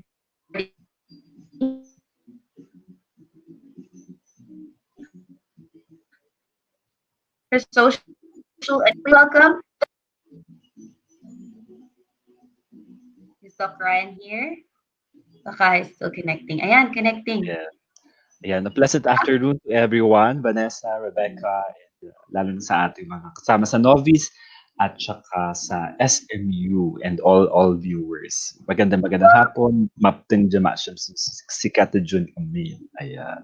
Magandang hapon, Doc Ryan. Maraming salamat po for joining us this afternoon and gracing us with your time and presence, sir. So we'll go straight to our first topic, sir. As I read your introduction, you have done amazing things, and I'm sure you continue to do those amazing things. Sabi nga natin, both sa sining at agham ay napakarami niyo pong ginawa at patuloy na ginagawa po para sa ating mga IPs as well.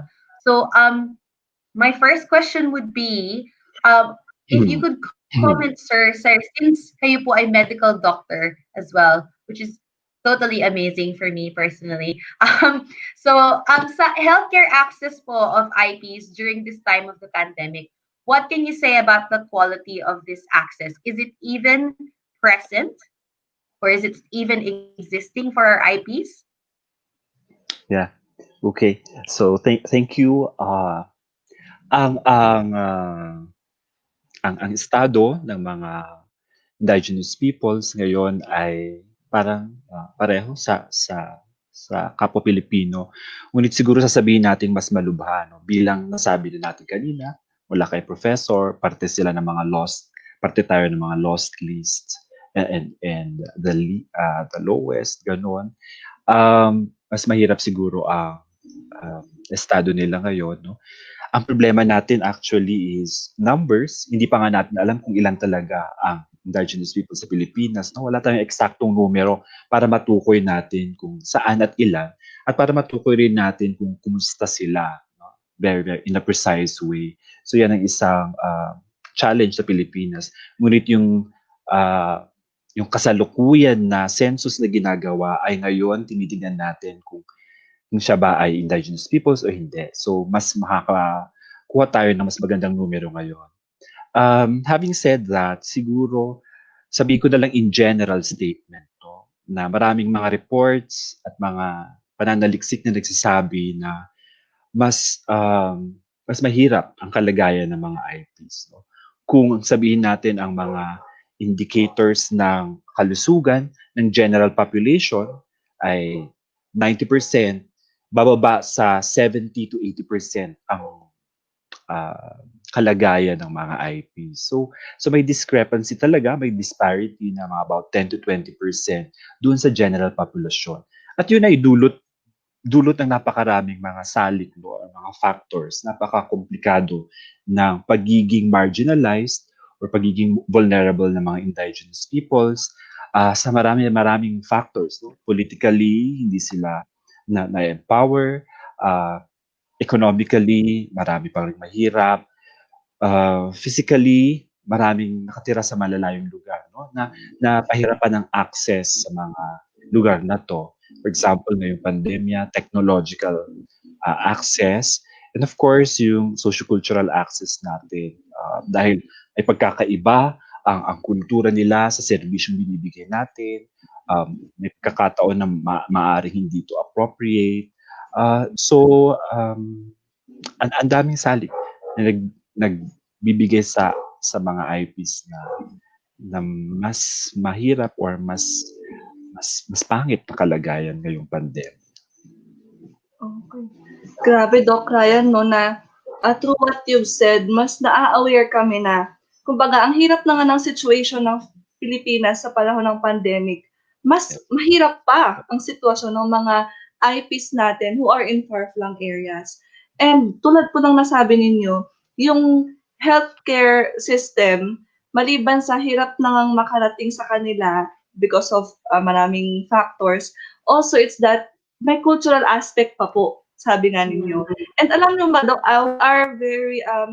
we are very honored, or kumbaga, we really appreciate you, Doc, kasi part ng inyong ginagawa po is that more than just giving medical help sa mga IPs, you also study ano yung tamang cultural approach for them.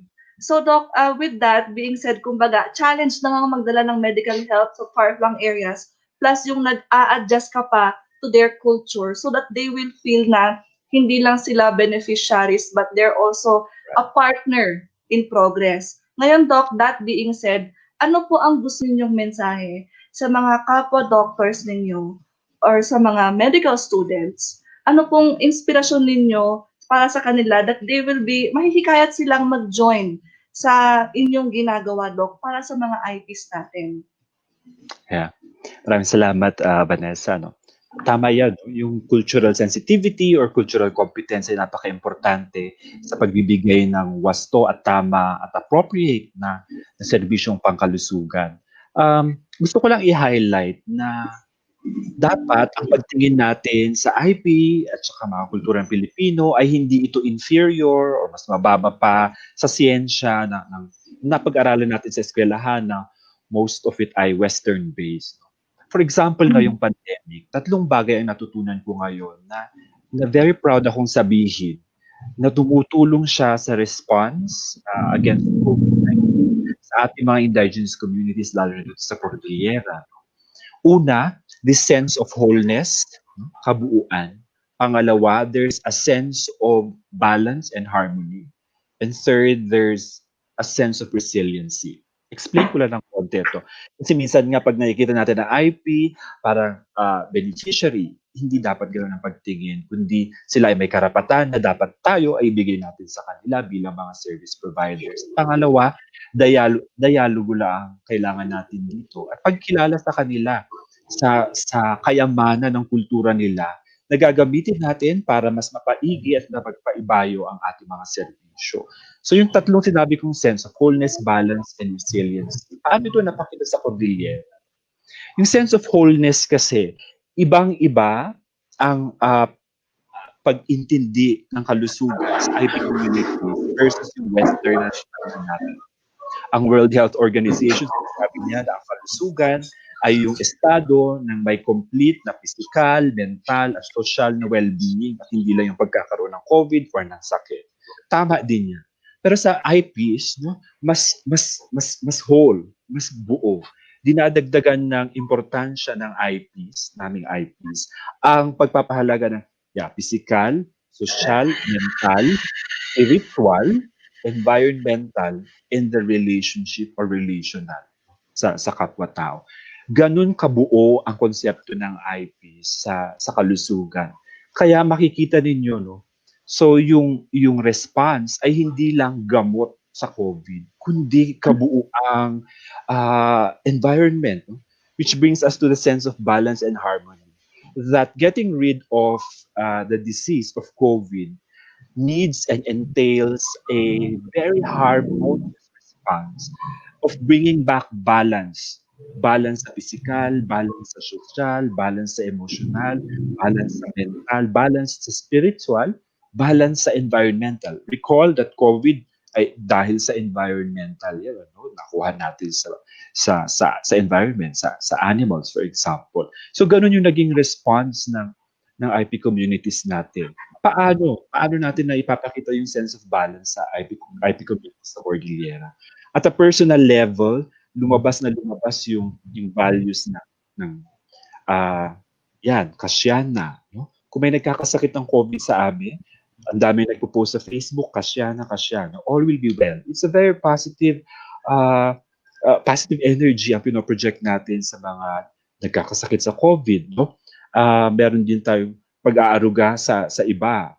ang daming bayanihan na lumabas. At ang bayanihan sa Cordillera at sa IP communities ay may specific term for that, which means that that is something very original to that group. For example, sa amin dito, you have yung binadang, ugugpo, aduyon, dinata, inatang, etc.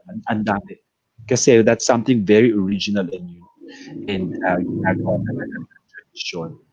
We also have indigenous lockdown and quarantine. Kaya medyo hindi nahirapan yung mga communities natin kasi hindi bagong konsepto ang quarantine. Ginagawa na yan centuries ago, no?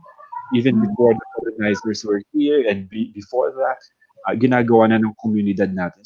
So hindi madaling mag-adjust. Alam na ng IP communities natin yan. At yung response ay ritual lagi.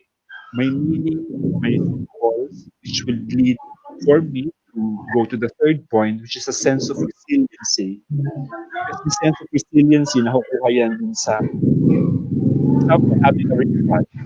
It's a show of yun, Kasiyanna and healing, plus it's a means of communicating to the whole community. Let there be order, let there be discipline, tayong lahat ay maging disiplinado, wag labas ng labas, ito ang ritual ng ginagawa natin, pang-protekta sa atin. No? Ang dami. The resiliency, si Margaret, for example, yung paggawa ng face mask at this time, no? The adaptability in livelihood because it's already there and it's very much appropriate for this time. Ang daming mekanismo na napatunayan na very resilient. Example, we save food because we are food producers. So we save food for the whole year. So hunger may not be a great issue as food producers in our towns, no? Nabalitaan niyo siguro yung binalik natin, yung, diba, yung SAP. Kahit na mga mahihirap na mga LGUs ng Cordillera ay nagbalik ng ayuda dahil hindi naman kailangan at naisip natin na baka mas may maraming mas mangangailangan sa ibang lugar. Kaya binabalik natin kahit na mahirap tayo. So yan yung mga konsepto and values na inayon, for example. Siguro yun na share ko. No? Focus on the positivity of the IP culture because it leads us to wellness, productivity, and wisdom. Doc Ryan, thank you for that. Ang dami nga, tulad nga po ng sabi niya, napakaraming salik ng mga bagay-bagay. Sir, ang tanong ko po sa inyo pong mga ginagawa at mga advokasya, ano po ang inyong goal or what's your vision for the IP community? Kahit alam natin na hindi naman lahat natin magagawa, pero in your own way, sir, ano po yung nakikita nyo na maaari nating ma-attain for our IP community? Yeah. I think yung vision and goal natin para sa IPs ay vision and goal para sa lahat ng Pilipino. Diyan ako magsisimula. No? Nagpapasalamat ako sa inyo dito. Ang dami yung hindi IP dito, but you are celebrating us, the indigenous communities, the IPness of Filipinos and the world. No?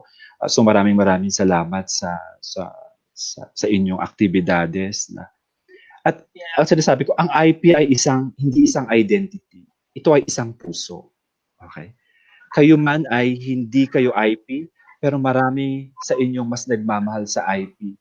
Minsan, may marami pang IP na hindi nagmamahal sa kanilang identity.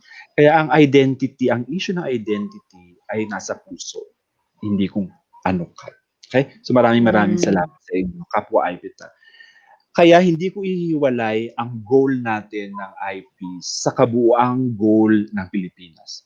Ang ambisyon ng bawat Pilipino ay magiging matatag, no? Ambition 2040, maging matatag, maginhawa at panatag. At palalimin ko lang ng konti sa IPs. Matatag sa pamilya, sa komunidad, sa lokal na ekonomiya, sa sariling pamumuno. Gusto sana natin may autonomiya na rin ang Cordillera para naman mas may self-determination tayo. Yung tunay na pagkilala sa IP at sa contribution nito sa kamalayan ng Pilipino at pagpapahalaga sa napakagandang kultura ng IPs. Maginhawa, walang gutom, may access sa mga serbisyo ng gobyerno, may sariling lupa, no? na hindi nga nati-threaten ng mga development aggression or development projects na nakakasira, may tirahan, may sensitibong serbisyo pinapatupad sa kanila. At pangatlo, panatag. Meron yung mga kailangan pang araw-araw, may kapayapaan, no? Ayoko sanang sabihin ito pero ito ang nangyayari. Ang daming nare-red tag na IPs. I hope no sa ating vision for peace and order. Let us be circumspect and judicious and not red tag people. Okay? Masakit sa akin dahil peace and order at pang-aabuso ang nangyayari sa IPs. Lagi na lang nagiging rason ang IPs sa mga pang-aabuso. At sana hindi ito mangyari. Kasama yan sa panatag na buhay. Buhay na malusog at de kalidad at may tunay na partisipasyon sa lahat ng bagay. Doc Ryan, ay Vanessa, meron akong gustong isagot dun sa sinabi ni Doc Ryan. Pero paunahin kita, meron ka bang gustong i-komento sa nasabi ni Sir Ryan bilang sagot niya sa iyong tanong? Actually, isa lang talaga masasabi ko, Doc, sana po marami pang maging katulad mo. Kumbaga mag-multiply ka po na yung passion talaga in serving. Hindi lang po yung personal excellence, but you want to transform that excellence into really helping the community. So sana po marami pang mga doctors na katulad ninyo, maliban sa magaling, may puso po. God bless you, Doc. Maraming salamat. Marami naman tayo. Doc, more. Doc, grabe po yung yung komento niyo po, yung pagkakatanong ko po, nasagot niyo po in a way na kinorek niyo din po yung theology or yung not theology, yung thinking behind my question. Yung bang may separasyon ang IP. Bakit ang iniisip ano ang goal for IP? And napakaganda po ng inyong naisagot na hindi ko iibahin. Kumbaga dapat nga siguro yun ang matutunan naming lahat. Yun ang matutunan ng lahat ng Pilipino na iba man ay hindi iba. Kung nagme-make sense man po yun. Yung bang yung vision when I asked about it, ang sagot niyo po ay, ito ay vision and goal, hindi lang para sa mga IP, kundi para sa lahat ng Pilipino. Na sana nga po ganun ang ating pag-iisip sa lahat ng aspeto ng ating gobyerno, ng ating pamumuhay, nasaan man tayo, ay ang iniisip natin para sa Pilipino, lahat ng Pilipino, at kasama doon ang mga Pilipino ay ang ating mga IPs. At nakaka-inspire po at nakaka-encourage, sir, na sabihin niyo po na hindi ito parang it's more than an identity, ito ay puso din na tulad nga ni Ben, sinabi niya na hindi ako IP by blood, pero ang puso niya po ay para sa mga IP. So napakaganda lang po, sana po ang ating mga viewers, ang ating mga streamers ay ma-inspire at ma-enlighten sa mga sinabi ni Dr. Ryan. At sana i-share nyo rin sa inyong mga kaibigan at kapamilya. Dr. Ryan, maraming salamat po. At this point, gusto po nating imbitahan ang ating mga featured creatives and also Sir Allan to join us kung maaari. Kasi meron po tayong mga katanungan para na nagagaling po sa ating mga estudyante, if I'm not mistaken. Let's see if a-flash po ang ating mga questions. Kung meron po tayong mga questions from our viewers. While we're waiting for that, sir, Doc Ryan, is it possible sa medical school? I'm really interested, sir, kasi gusto ko pong one day kung i-allow ni Lord maging doctor po. So, sir, yung posible po ba na sa edukasyon natin sa Pilipinas ay maibaon or ma-embed IP, yung awareness of IP and yung cultural aspects of it when it comes to medical practice? Possible po ba yun, sir? Yeah. Thank you, Rebecca. Actually, nangyayari na yan. Meron tayong IP education, lalo na sa ating basic education. Pinapalakas natin yan. Siguro ang kailangan palakasin ngayon yung tertiary education, on IPs and specifically like healthcare courses. sa healthcare courses, ang inaaral nga natin yung kultura ng ibang bansa. Kultura ng Amerikano, kultura ng Espanyol, ng Meksikano, etc. Quite interesting. But we don't actually learn much about our own indigenous cultures. So that's something sad. And yun ang ginagawa natin. Sa ating mga trainings, we're capturing healthcare workers, telling them about being more culturally competent already sa practice, sa training, at tinuturo din natin ngayon sa graduate school. Hindi pa masyado buo at konkreto, but there are efforts and we're happy with that. So patuloy po sana mas lumakas ito. Sana nga po. Ayan. Vena, Sir Allan, Vanessa, feel free to ask din po cross-question, cross-examine each other. Kung meron po kayong mga katanungan sa isa't isa, kala mo, debate. Kung meron po kayong mga katanungan sa isa't isa, habang inaantay po natin ang katanungan ng ating mga viewers at mga students. Yan nga, no? Kaya na nasabi natin kanina si Vena, for example, hindi siya IP, pero by identity, hindi siya IP, pero may pusong IP siya. Okay. So yun ang mas importante. Kung sino ang may pusong IP, yan ang mas mahalaga. Meron po yata tayong question by Ian Lucero. Vanessa, would you like to read that out? And that's open for everyone to answer po. Okay, sige. So here's the question from Ian Lucero. Sabi niya, sabi ni Sir Allan Catena, yung IPs are who we really are. Now we have Vena, who celebrates how beautiful their culture is, but she gets attacked by onlookers, not necessarily people from the IP groups themselves, because she isn't part of the IP groups she paints. Why do people perpetrate this mindset? Ganda. Sino po unang gustong sumagot? Sir Allan, would you like to lead the way?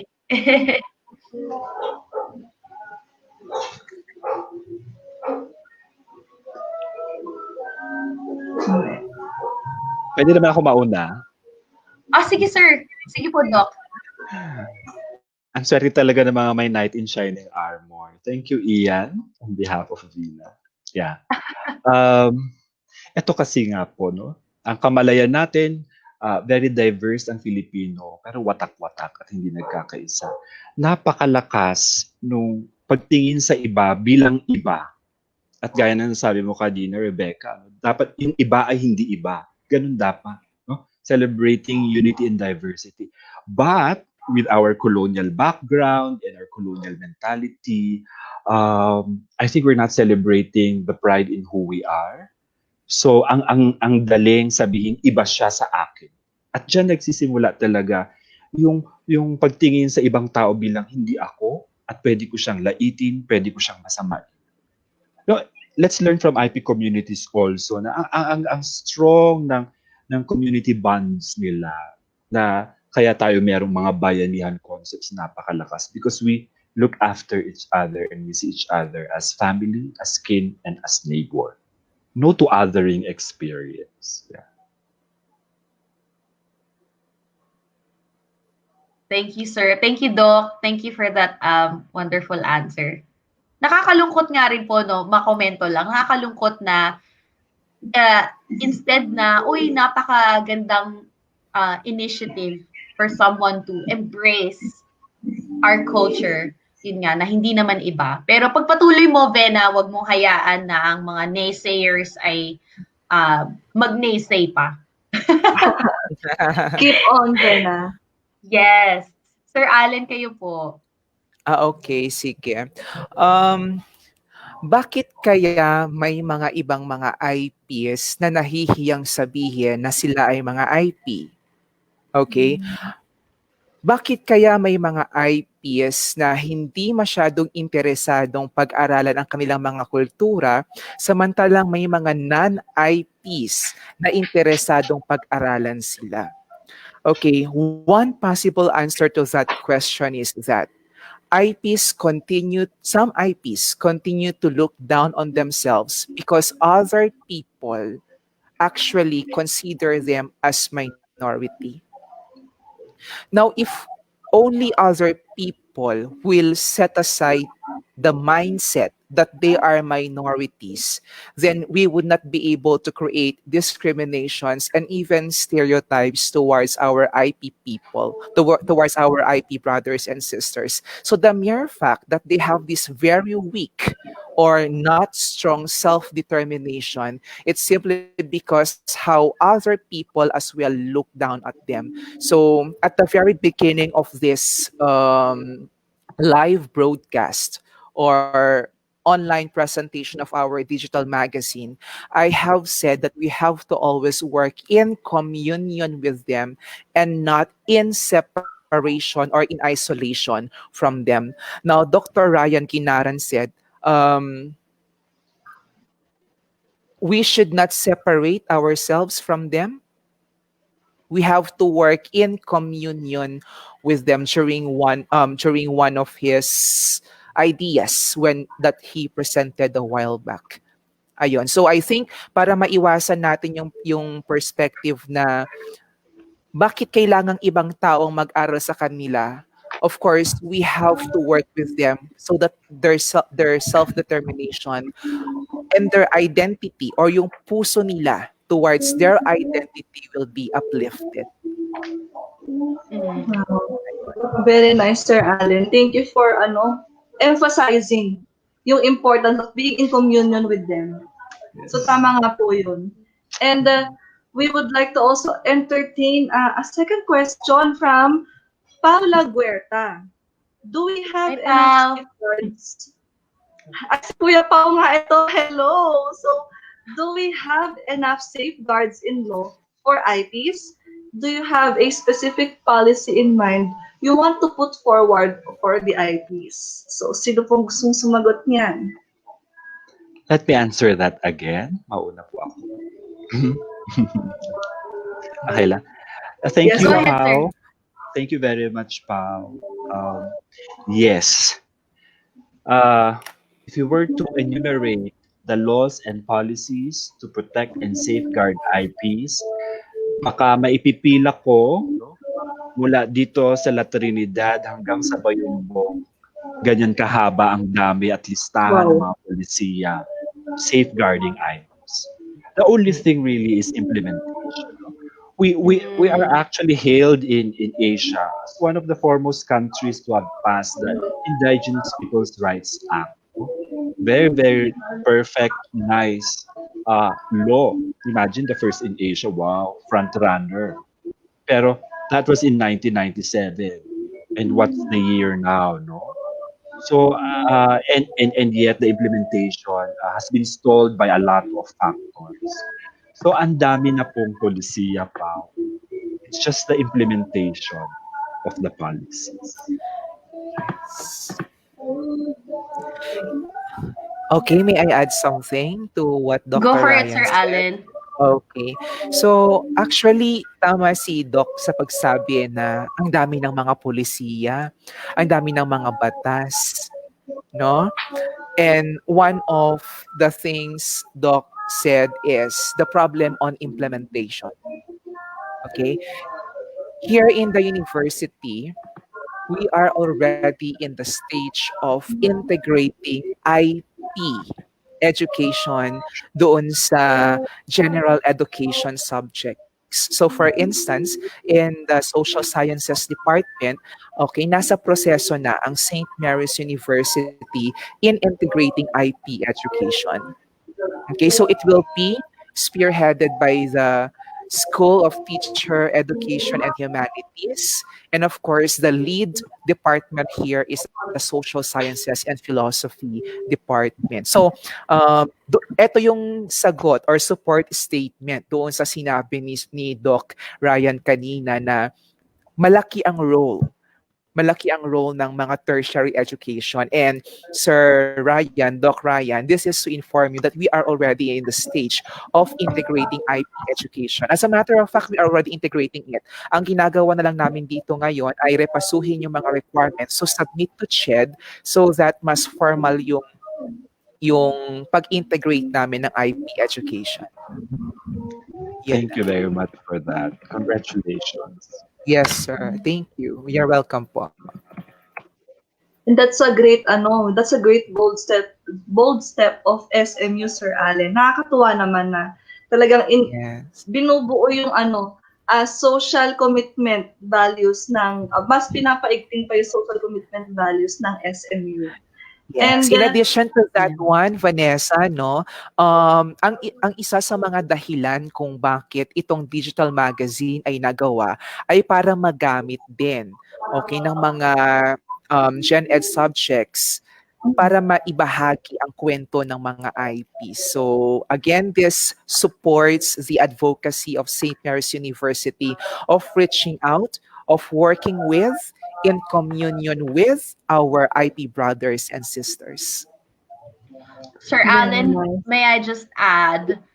Yes. So I ever since like I was a student in St. Mary's University, and I was Sir Allen's student actually, and yung awareness and yung emphasis on, like, we always did ethnicity week, we always learned about our own stories, our own local stories, and you know what, personally, that actually I was able to bring that to where I am now.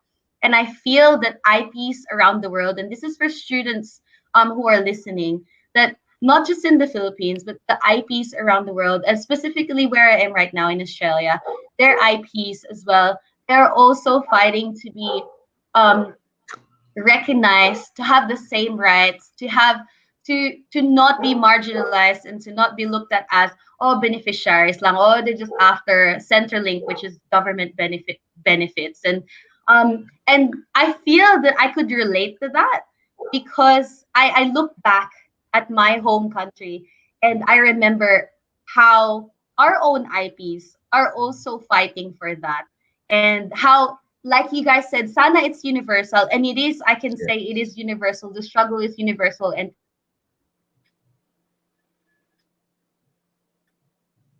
I hope that the people with would have that heart, sabi nga ni Doc Ryan, that heart for the IPs. Na ang iba ay hindi iba. So I just wanted to share that. So yeah, thank you, Sir Allen. Thank you, Venna. I think we have a question, the last question.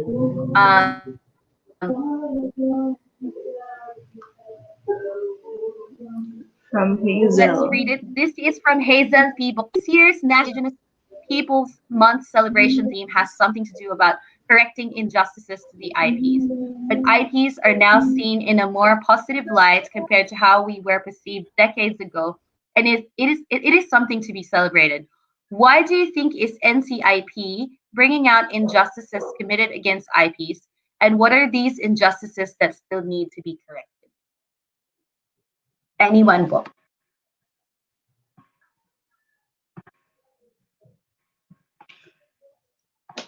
Yeah.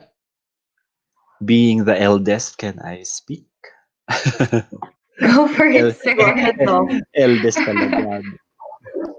All right. Thank you, Hazel, for that. Yeah.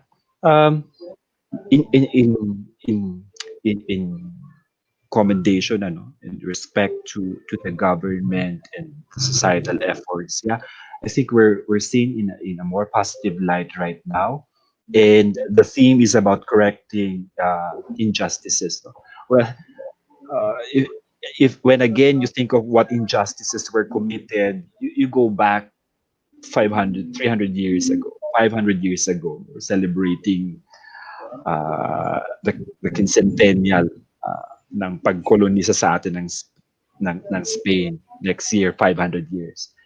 So everything that happened from that time until today, could be part of that narrative of social injustice. For example, yun nga, sa education system. One injustice could be the systems that we are in right now, because ang daming mga stereotypes. The stereotypes became truths in education books that depicted the stereotypes and wrong notions about who the IPs are. So yung misinformation, or basically yung IPs ang naging pinakaunang biktima ng fake news di ba? And in a very systematic way because the systems of the government, how we did things, ay hindi nakakonteksto sa komunidad at sa kultura at kung sino ang IP. So ngayon, at least, we're trying to correct that with the IP education, with the tertiary education, inclusion of IP education. Sa health, we're struggling. We already have a policy for IP health. That's nice. And in all aspects of the government. So correcting social injustices is yung pagiging na marginalized kasi ang IP issues before. Dahil hindi ka parte ng mainstream, maliit lang ang atensyon na naibigay sa'yo. So correcting social injustices is bringing back that attention that's for them. And this is not a special favor. It's something that is just, humane, and appropriate. And I would have to commend NCIP right now. One social injustice is about ancestral lands. Yeah. For indigenous peoples, land is life. So it's a communal thing, no? Pagmamayari ng lahat ang lupa. At ang biyaya ng lupa ay pinagsasamahan ng lahat din, ng pamilya at ng komunidad. Ngayon, nung nakuha ang lupa nila, etc., ng gobyerno or ng mga private entities, yung ancestral land, ancestral domains, yung pinagtutuunan ng pansin ngayon ng NCIP at maganda yung effort nila na ibalik ang mga ancestral land sa mga katutubo. So those some instances that we talk about social injustice. But in general really, pag hindi kasama ang IP sa diskusyon ng programa ng gobyerno o ng kahit sino man, social injustice na yon, nawala siya sa program. Okay, may I add something also, Vanessa and Rebecca? Go for it, sir. Sige. In addition to what Dr. Ryan said, siguro the injustice may come as a result of our wrong notion of development. Dr. Ryan said that we have to involve the IPs if it concerns them. Okay? Our idea of development is, of course, to use the land. Okay? Ngayon, sa issue ng lupa, halimbawa, gagamitin yung lupa na mga katutubo for development. Their ancestral land will be used for development. These indigenous peoples are displaced from their communities. So kapag displaced sila sa kanyang communities, naapektuhan ngayon yung kanilang cultural practices, yung kanilang cultural belief systems. Okay? No, kapag naapektuhan yung kanilang cultural belief systems, their own sense of education ay naaapektuhan din. So it becomes a cycle. They are displaced from their own land, naapektuhan ng kanilang religious system, naapektuhan ng kanilang sistemang pang-edukasyon. And so these are some of the injustices that should still be corrected even up to now. So that is actually my answer to the question of Hazel. What are these injustices? One of those injustices is yung displacement na nangyayari sa mga kapwa nating mga katutubo because of our notion of development. Ayun. Thank you, sir. Vena, did you have something to add before we move to the last question? Naka-mute. I think you're on mute. Naka-mute ka, Bella. Ay, sorry. Hello. Ayan. Sabi ko, I'm still learning. And ang dami ko natutunan dito sa na to. So, yeah. Go. Let's move forward. All good. Thanks, Vena. All right, Vanessa, would you like to present the last question? Yes. So, before we present the last question, I would just like to reiterate na grabe, ang ganda nung sinabi ni Doc sa ni Sir Allan. And with that being said, i-emphasize lang natin, social justice for the IPs is not really a favor according to Doc, but it's justice itself. Yun yung dapat lang. So yun sanang i-implement natin lahat is even sa governments, those in leadership positions. So let's read the last question from Kuya Freniel Miko Austria. Ito yung question ni Kuya Miko. Sabi niya, we are gathered here discussing how we can be engaged and be involved in helping the social minority to advance their rights. But indigenous communities understand their reality more than anyone else. Thus, self-governance increased the political and management capabilities of IP members. The self-governance changed the trust between IP and non-IP political actors, especially when there is a previous conflict. How can we move forward? Oh, very Very deep interesting. questions there.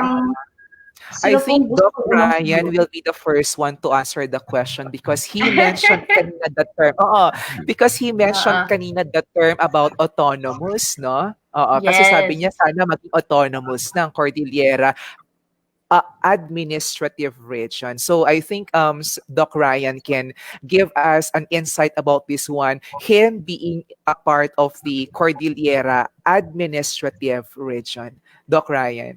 Yes, thank you, Alan. Thank you, Pernell, Uh, for the question. I think you're bringing up a very wonderful aspect of where conflicts are coming from, and that is basically trust.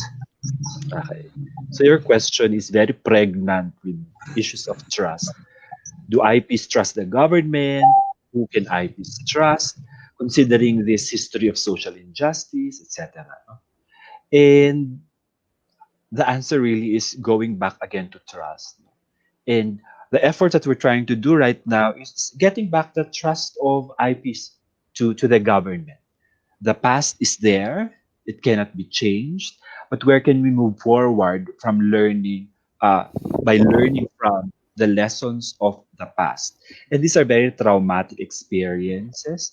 But yeah, let's as again a trait of Kasiyanna, of positivity, of all is well, of providing hope. Let's try to correct the historical injustices by building more mechanisms of trust. Very important to self-governance. It's basically, for example, in the Cordillera, we feel we have been at the what at the poor end of getting money, or should we say resources, from our natural resources, right? Well, tax has been an issue.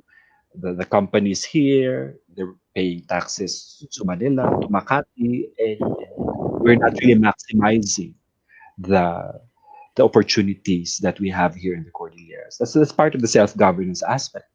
Um, on another note, we have made some strides because the IPRA law has now mandated, no, indigenous peoples mandatory representatives. So there are now IP representatives in our local legislative bodies and policy making bodies in our LGUs. And that's a direct form of participation for indigenous peoples. We just hope that these indigenous peoples are true to their being indigenous again, of protecting, preserving, and promoting IP interests, and not the interests of others. So that's part of the self-governance frame. So mukhang maganda na meron tayong mga ganyan. And I hope that's the start of mas malawak na pagtitiwala sa isa't isa. Talagang dun lang eh. Of not looking at IPs as beneficiaries, as dependents, no?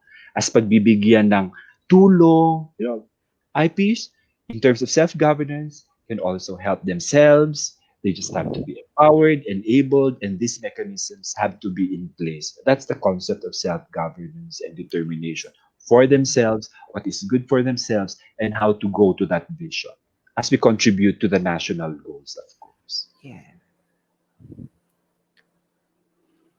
Ayan. So basically, self-governance would be an expression of their right to self-determination. Yes, I agree. Oh, So, kumbaga, Doc and Sir Allen, pro po kayo na maging autonomous, ano sila. They will have their own autonomous governance because they as IPs know themselves better than the non-IPs Because they will. would, yes, Okay po. Okay po. Would you like to add anything, Vera, to that? Nakamute ka? Hello. Hi. Ayan. So, I'll add a note din lang naman. Kasi, I think, the topmost reason and the core concept kung bakit na-in love ako sa indigenous communities is their resiliency and their, alam mo yun, yung indigenous GPS nila to be self-governing community. And yun ang pinaka-inspiring na gusto kong iparating sa mga kapwa nating non-IP, kapwa kong non-IP na IP have the capacity to help themselves kahit lalo na ngayon sa pandemic, Kasiyanna. That's the core concept itself. Actually, I made an artwork about Kasiyanna. And si Sir Allan, yung proprietor ata ng Novice magazine.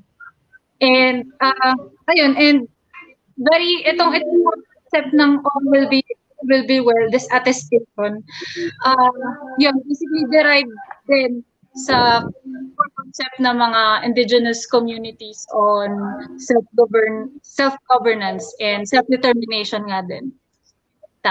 Ayos. That's nice, Vera. Thank you for using your artwork as an expression of uplifting the IPs. Yes. Yeah. So, Thank you so much. salamat po.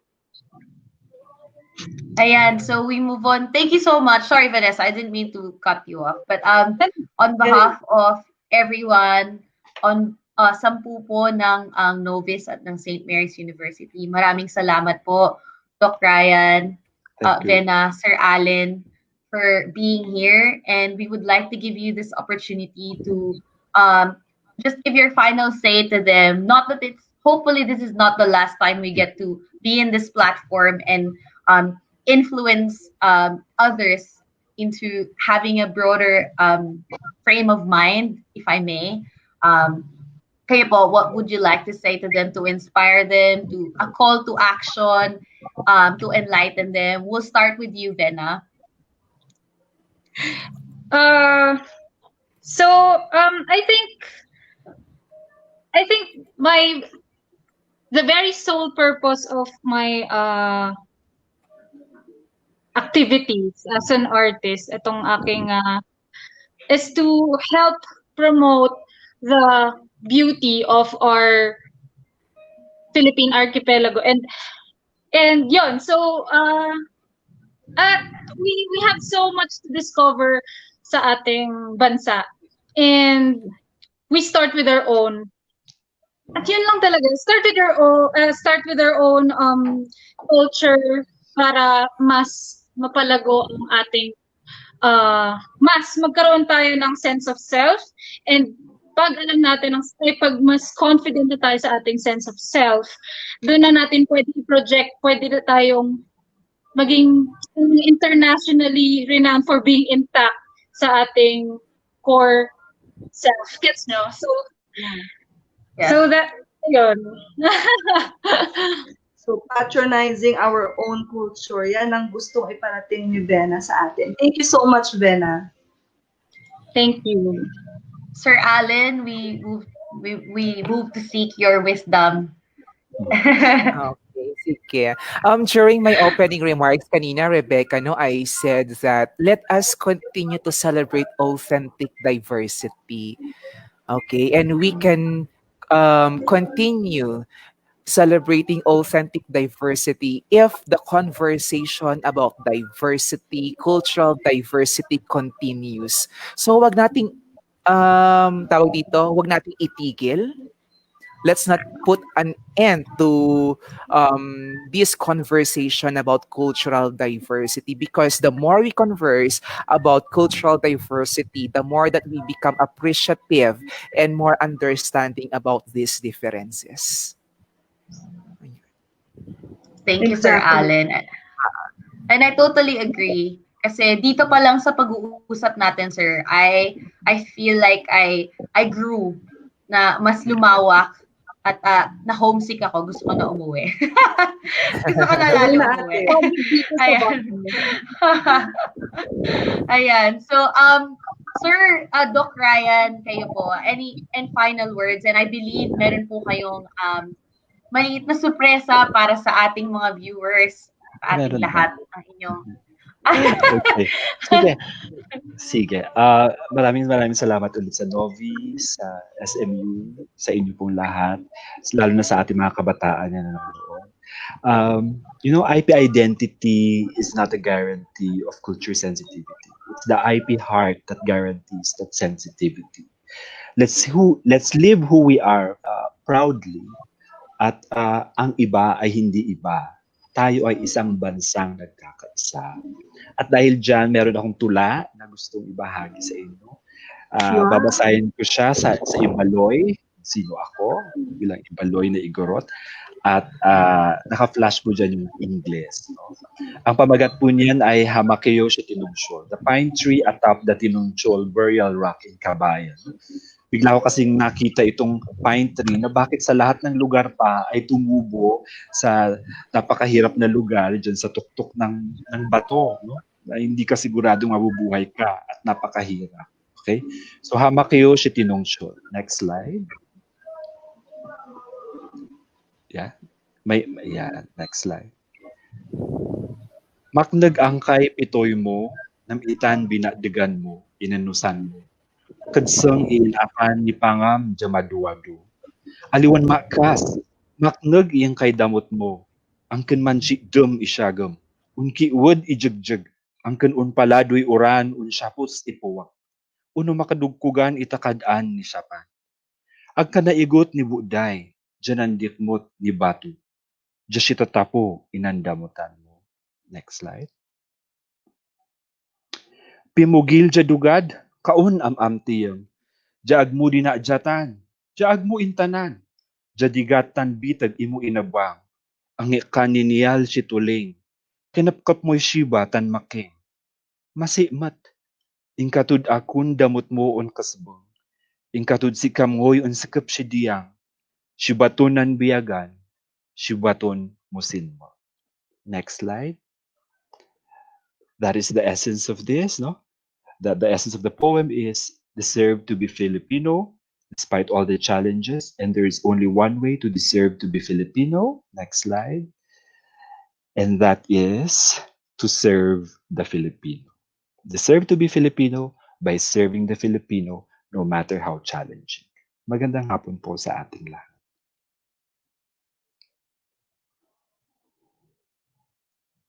Maraming salamat po, Doc Ryan. That was very heartfelt and profound, to say the least. Ayan. May flash si Bena.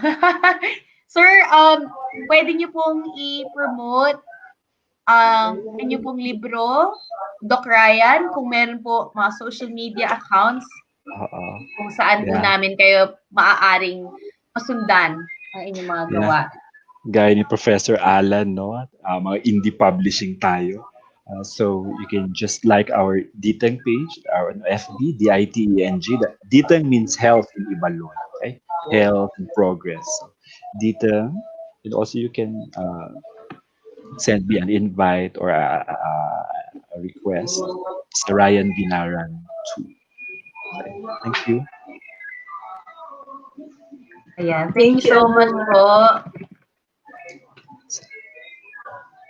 Okay, maraming salamat po for giving us your insights, wisdom, and your time. Dahil po namin natutunan sa inyo, Doc Ryan, Sir Allan, Bena, and all the featured creatives kanina. And ayun nga, please support nyo everyone, mga viewers, yung Diteng page nila, Doc Ryan. So check it out. And we also would like to remind you everyone na i-like ang aming mga social media pages din para updated kayo sa mga updates ng Novice Magazine. So for Facebook, for Facebook, yes, here itong live natin. Also sa YouTube, we have a YouTube channel. Please subscribe sa Novice Magazine PH. Sa Instagram, mga nag-IG dyan, check us out at Novice Magazine PH, and Twitter, Novice Man PH. Maraming salamat po. Ayan. So guys, the wait is finally over. We're about to launch Kasiyanna, Novice's third special issue in collaboration with St. Mary's University. And let me just be specific, in collaboration with Lingkod Maria Community Development and Advocacy Center, or LMCDAC. So spearheaded by Sir Allan Marquez. And before we take a first look at the issue, Sir Allan, Vena, and Doc Ryan, please stay as we have a look and browse through this beautiful work of art that means so much to all of us. Ang iba ay hindi iba. That is so true. Kasiyanna. So we will also take a first look at the issue. Let's give a big shout out to our awesome contributors. Thank you so much to Gila Garcia, RB Aviva, Allan Paul Catena, Allan Paul, sorry Sir Allan, Allan Paul Catena, Kian Larazabal, Artist.Ray, Rosalyn Dayuan Dawong, Joanna Colleen Montoya, Genesee Timonera, Tin Javier, Christine Marie Lim Magpile, Val, Lian D, Mark Brian Hippo. Vanessa, would you Kay like to read the Christine, second one? yes. Also, thank you kay Christine Joyce Aguilar, Nelart.ph, Karel Faith Asuncion, Kristan Rodolfo, Cedric's High or Hey, Lovia Marie Ramos, Don Cabua, Clemencio Liquiayo Nadjahan, Caril Valeroso de la Cruz, Paul Joshua Morante, Rico Teodoro Jose III Carrasco, Dij Amago, take it away, Ate Becca. Juan Elani Tulas, Tracy Nicole Fundamiera, Vince Agawili, Chili Candao, Edward Cortez Dionyo, Christopher Aaron Pina o Aaron, Chris Okinda, Marian Hucom, Maria Isabel, Kyla Faye Guillermo, Felici Laroya, and Dom Paranyal. At saka kay Lea Luisa Tominez, Rodolfo, Loini Sumalinog, Edison Fenequito, Kerovin Garland, Gwendolyn Marrero, Henry Gabatin Jr., Violetology, Warren Valdez, Ninochka Ariola, Richard Viner Matias, at YM Ladang. Muli, maraming salamat po sa ating contributors. Kung hindi po sa inyong willingness to share your talent, hindi po mabubuo ang third digital issue ng Novice. At marami pong matutulungan ng mga estudyante ang resource na ito para mas lumawak ang kanilang understanding of our IT community. So, ito na po ang official launch. We will browse the third digital issue of Novice Kasiyanna. Enjoy!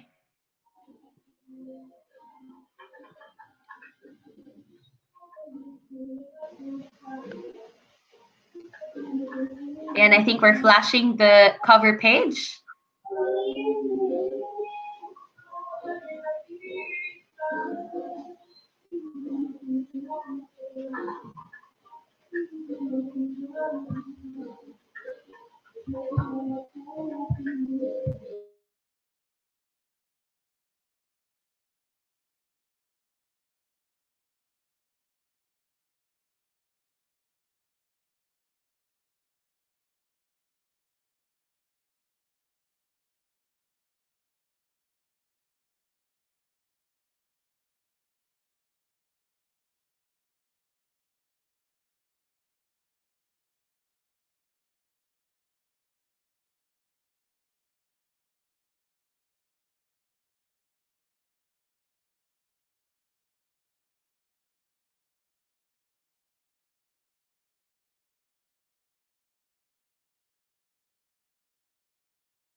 Wow, this is beautiful. Very nice, no? Parang talagang actual page na nag-flip. Yes. And I think I spotted Vena and Doc Ryan. Yeah, and Ma'am Marge. How exciting. Napakaganda po. Ayan, thank you so much. Thank you. Maraming salamat po muli sa lahat ng bumubuo ng Novice at sa lahat ng nagbigay ng oras. At madami pa pong mga pahina ang third digital issue. Binigyan lang po natin ng patikim ang ating mga viewers para naman ma-excite. Marami pa pong pages. 180 pages po ang ating third digital issue. Kaya muli, maraming salamat po, Doc Ryan, Vena, and Sir Allan for coming here today, for giving your time, your insights, everything. Lahat po ng inyong kaalaman na naibahagi niyo po sa ating mga viewers today. And just a reminder, ito po ay free to read sa ating website.